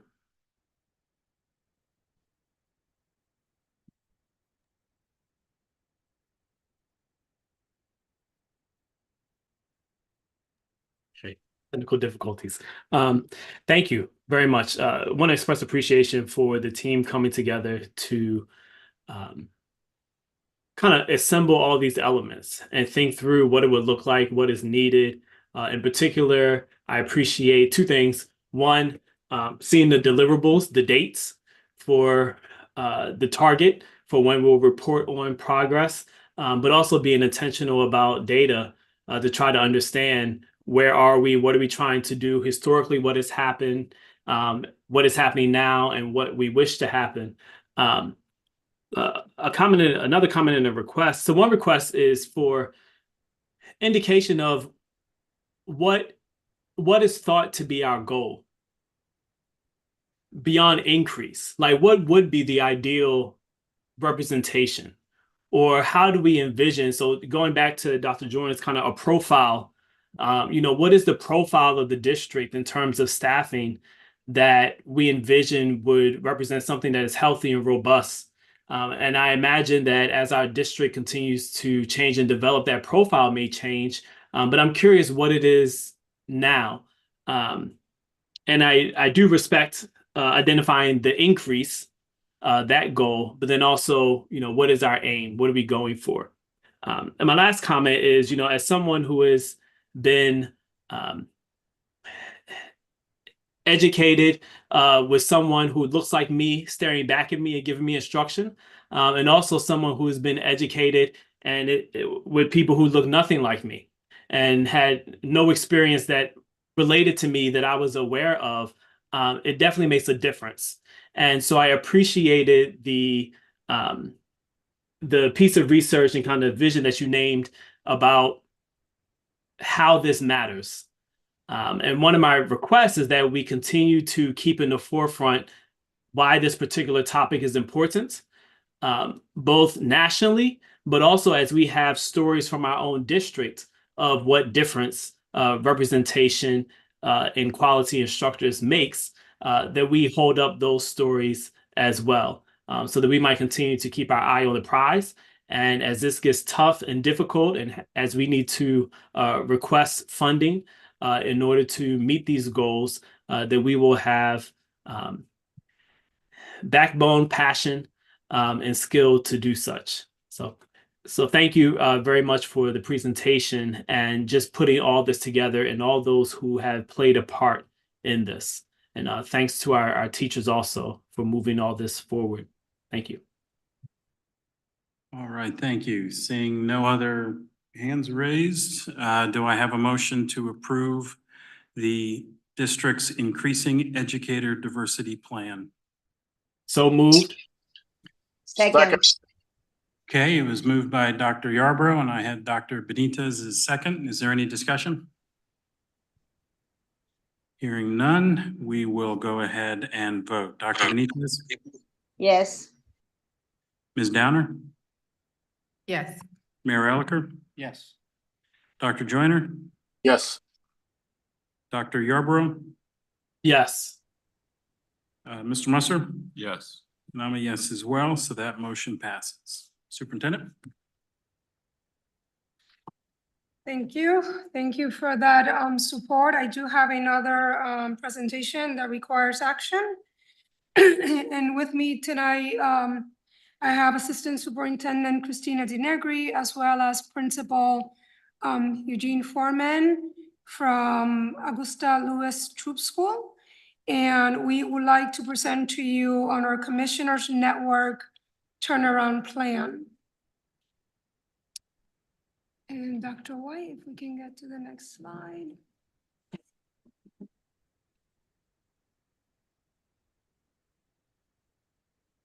So before the team comes up, just wanted to share with you that last year the district was invited to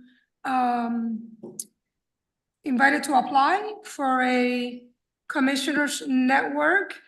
And I am very happy that the district decided to do so, because one of the great things about a Commissioners Network application is that it comes with a lot of much needed support, especially financial support.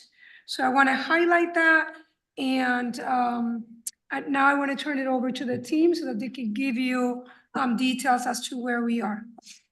Thank you, Dr. Negron. Good evening to everyone. My name is Eugene Foreman. I'm the principal of Troop, and this is Caroline Apgar, our assistant principal.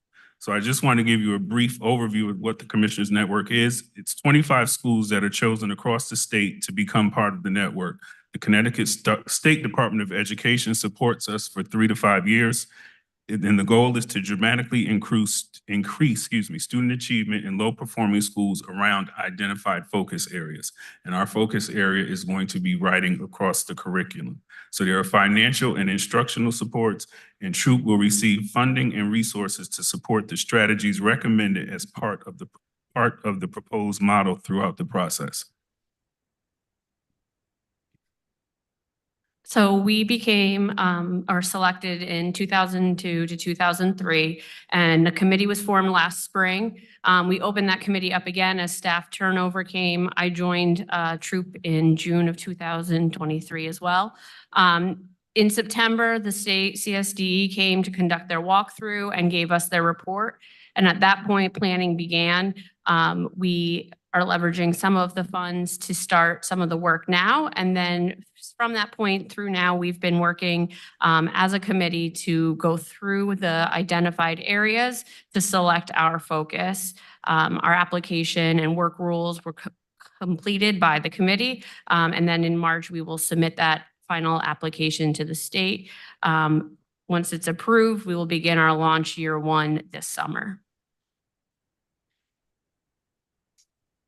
So the next slide gives us an overview of who was a part of the committee. We leveraged our assistant superintendent leadership, our instructional coaches. We had our family resource liaison, school counselor, teachers from kindergarten, grade 3, grade 4, and grade 6, as long as other early literacy interventionists. Additionally, we also surveyed staff and used staff meeting time to go through the report so that everybody was on board with some of the ideas and changes that we were going to make. So with this grant, there are 4 concepts that we have. We have talent, academics, culture and climate, and operations. So what we wanted to do, excuse me. All right, so some of the strategies we have for talent are develop a professional learning plan reflective of teacher and student needs.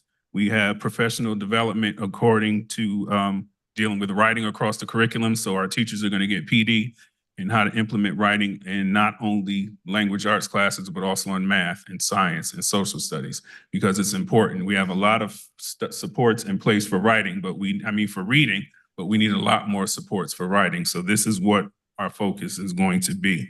So for academics, we want to improve our instructional practices related to Tier 1 instruction and to increase student engagement and student outcomes. So we had a conference, Ms. Apgar and I had a conversation about Tier 1 instruction. And we're also thinking that we might need to bring in some other people to help us kind of give more of an explanation to our teachers so that they're really understanding exactly what Tier 1 instruction looks like and what it should be. So we're going to implement a data team process with the data-wise that the district has chose, and we're going to continue with our using those protocols and any walkthroughs that we've been doing to monitor instruction and see what's going on in the classrooms. We want to improve student attendance. We want to strengthen family and community engagement.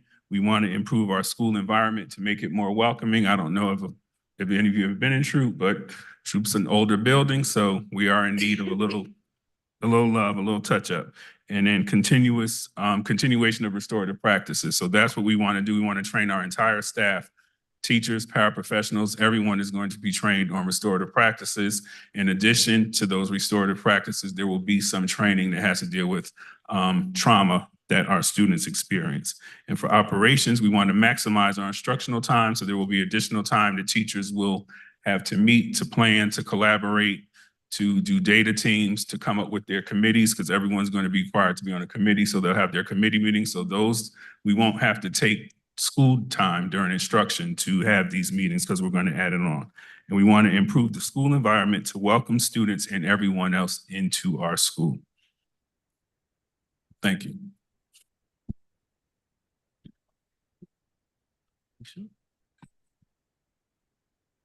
All right, are there comments or questions?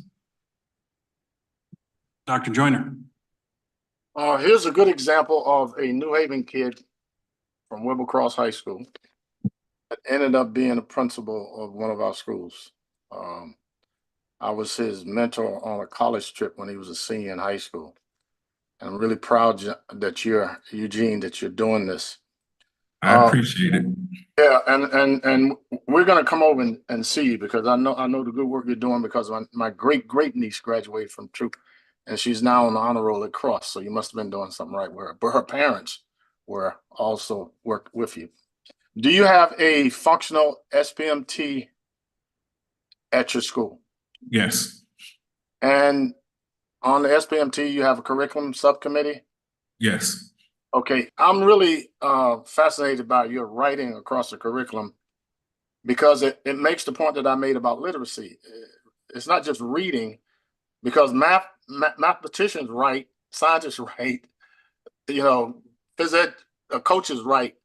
So do you have a kind of core curriculum in writing that you want to implement? And the reason I'm saying that, there was a program in New York City called WEDGE, Writing Every Day Generates Excellence. And it was based on the 4 types of writing: persuasive, expository, narrative, and descriptive. It was a phenomenal program. Now, I don't know what you've chosen, but if you can do for writing what I already did for math, then I guarantee you, you're going to be producing James Baldwin's and Alice Walker's and what's her name? Santiago, Perry Thomas in your school. So I don't know if you've done that yet, but have you chosen a particular focus on writing or? So we were going to leverage the HMH program. We were also looking to try to pilot in grades 6 through 8 so that they can use it in writing there as well. Mhm. And so that means that every content area teacher would be responsible for so many student products in writing. Yes, yeah. So there will be performance tasks that will be required by the students. And will you have the evidence that Dr. Yarborough mentions repeatedly, and I'm a Yarborough fan, that if we walked in your school, we could see a descriptive paragraph written by a student, we could see a narrative paragraph written by a student, or an essay or a proof essay. Is that the kind of stuff that you're going to do in this endeavor? Yes. Right answer. Thank you very much. And I'm glad, Thank you. I'm glad you stayed in the district. Trust me, I'm still here. I know it's like a jungle sometimes. Makes you wonder how you keep them going. Yes. All right. Are there other? Okay. Dr. Joyner, I just wanted to jump in because we've been talking a lot too about the writing piece, but we also we don't want to dismiss the writing process. We want the kids to understand that it's not a one and done, that the writing process, editing, revising, peer revising, right, going back, revisiting, that's all part of this piece. So we want to ensure that students understand that I just don't write something down and I hand it in. It's a process. So that's going to be a critical piece to the work that's going to happen at Troop. Well, that was actually implicit in everything I said about the 4 types of writing, but I don't have time in the meeting to go through all of that. But it's really important because writing is something that is a process, as you indicated. And we do have to understand that there's a language of intellectual discourse that is standard. And that means that grammar and syntax and all those other issues, that old school kind of teaching is critically important. And that by using students' work over time, we can see progress. And I know what you did at Clinton Avenue. So I have faith that you'll do the same thing working with him, with Gene. And Gene, if I could help you at all, I'd be glad to step in and. Okay, now if I call, don't not answer my call. I never like the Black Panther, I never freeze. All right. All right. Are there other comments or questions? I'll just say that I did appreciate in the culture and climate section, the statement about continuation of restorative practices is something that's there for helping the culture and climate. That fits into our student code of conduct. And as things are pretty clear that when people re-enter a space, or if we can, in a restorative way, work out these issues, it heads off further issues and also teaches kids great life skills to navigate all sorts of conflict moving forward. So appreciate that. Thank you. Thank you. All right, seeing nothing else, no other hands raised. Do we have a motion to approve the turnaround plan application for Troop School? So moved. Second. It's been moved by Dr. Joyner, seconded by Dr. Yarborough. Is there any discussion? Hearing none, we'll go ahead and vote. Dr. Benitez, Yes. Ms. Downer, Yes. Mayor Elicker, Yes. Dr. Joyner, Yes. Dr. Yarborough, Yes. Mr. Musser, Yes. and I'm a yes as well, so that motion passes. Is there anything else on the superintendent's report, Dr. Negron? That is all. All right, thank you very much. Just by way of the president's report, President Rivera sends her wishes to be here. She's on a work trip that she had to take. So, but I am to remind everybody about the board retreat next Monday on March 4th at 4:30 p.m. at 54 Meadow Street on the second floor conference room. If board members are not able to attend in person, please let the superintendent and President Rivera know. And it is a public meeting, so others are welcome to attend. Plus, it should be broadcast on the YouTube channel. So any questions about that? And then Dr. Yarborough? Yes, Mr. Wilcox, I thought the location was changed. I thought it was moved to Puerto Rico, that we were going to have the board retreat. That's what I thought too. It's in San Yeah. Juan, at the San Yeah. Juan Marriott. San Juan, yes. Yeah, the Good, Marriott. so I don't have to be in this cold. Well, I didn't get that memo, but we will certainly look into that. But in the meantime, it's likely going to be at 54 Meadow Street. Good old times up in the second floor conference room. I'll just move quickly into Head Start report. We did indeed meet on February 15th, went over things like enrollment numbers and heard about activities. Staff had recently been back from a Health and Safety Institute that Head Start has. A lot of good planning in place for when, if the district's application for the next round of Head Start funding is approved. So any comments or questions? Hearing none. As far as Citywide Building and Stewardship Committee, no report because we haven't met since our last full board meeting. The next meeting will be March 14th at 4:30 p.m. by Zoom.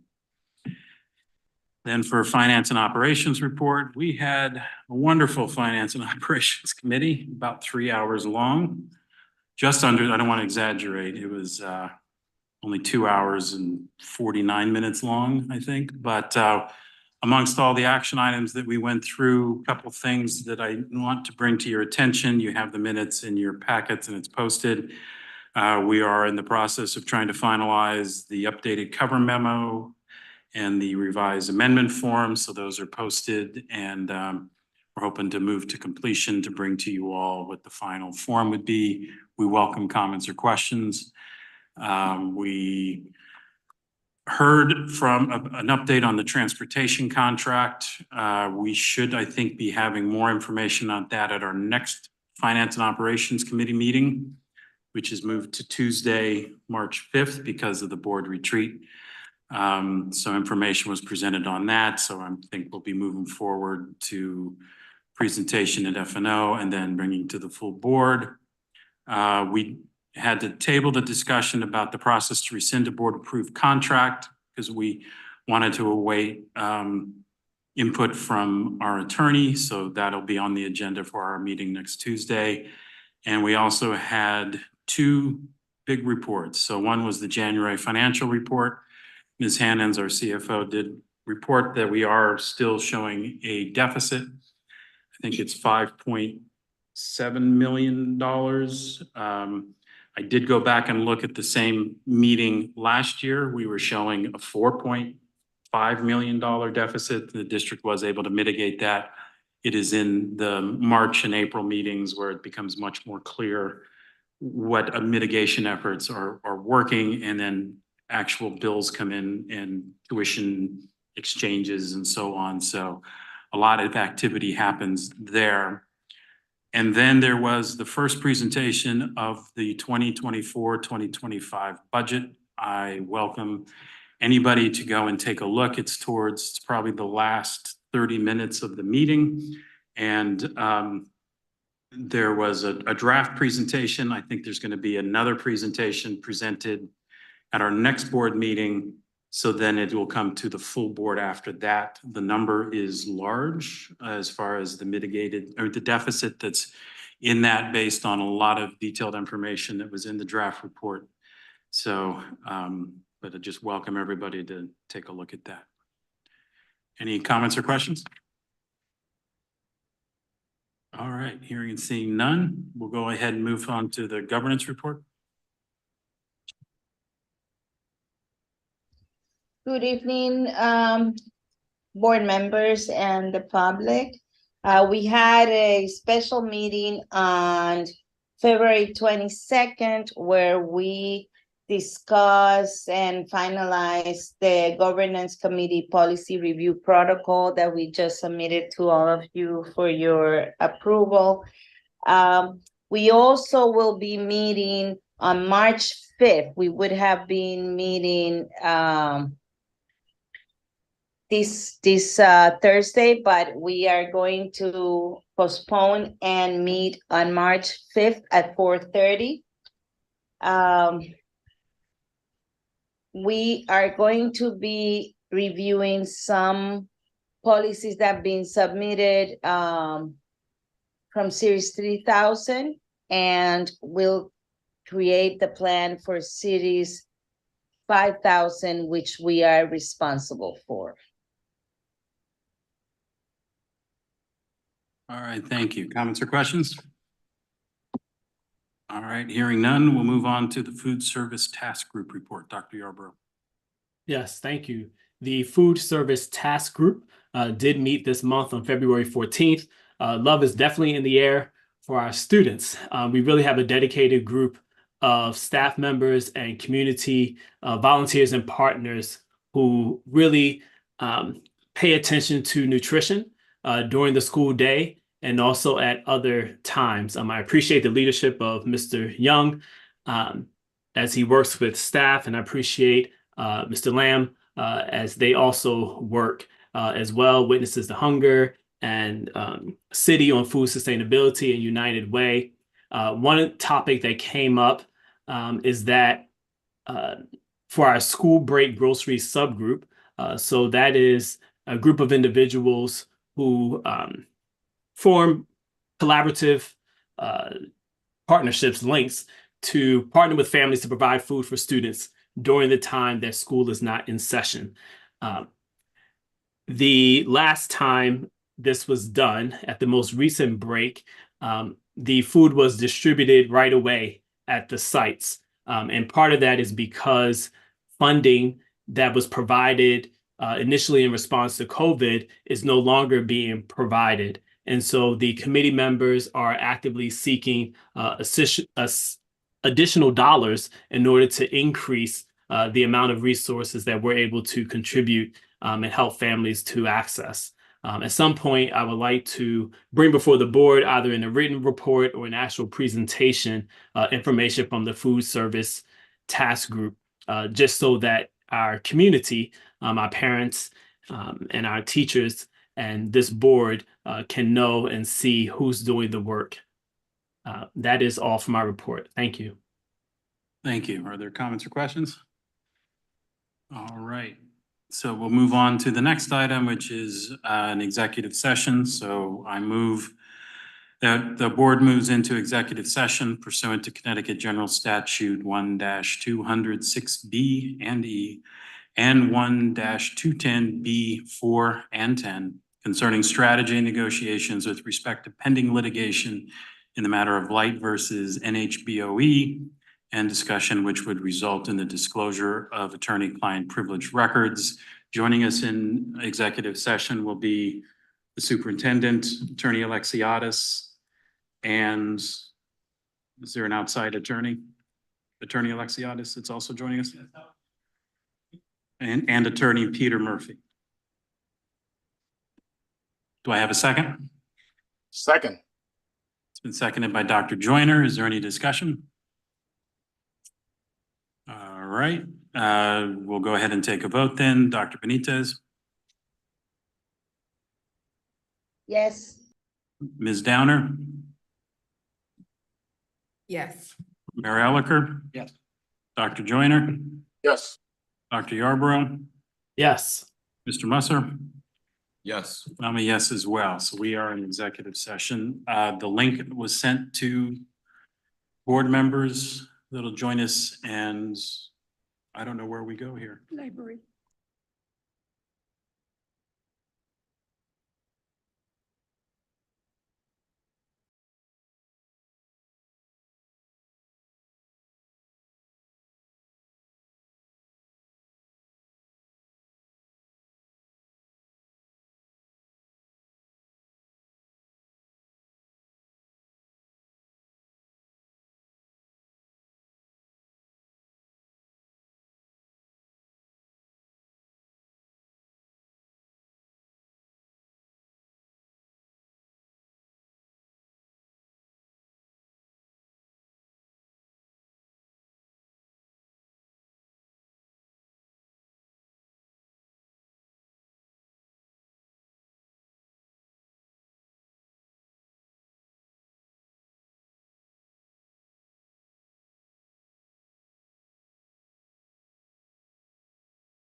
All right, so we're come out of executive session. We're back in regular session. And is there a motion to adjourn? So move. Moved by Ms. Downer. Is it seconded? Second. All right, seconded by Dr. Joyner. We can't, non-discussable, so we'll go ahead and vote. Dr. Joyner, Yes. Dr. Yarborough, Yes. Ms. Downer, Yes. Mayor Elicker. Yes. Looks like looks like we're, I'm a yes as well. Dr. Benitez, Yes. and we are adjourned. Thank you.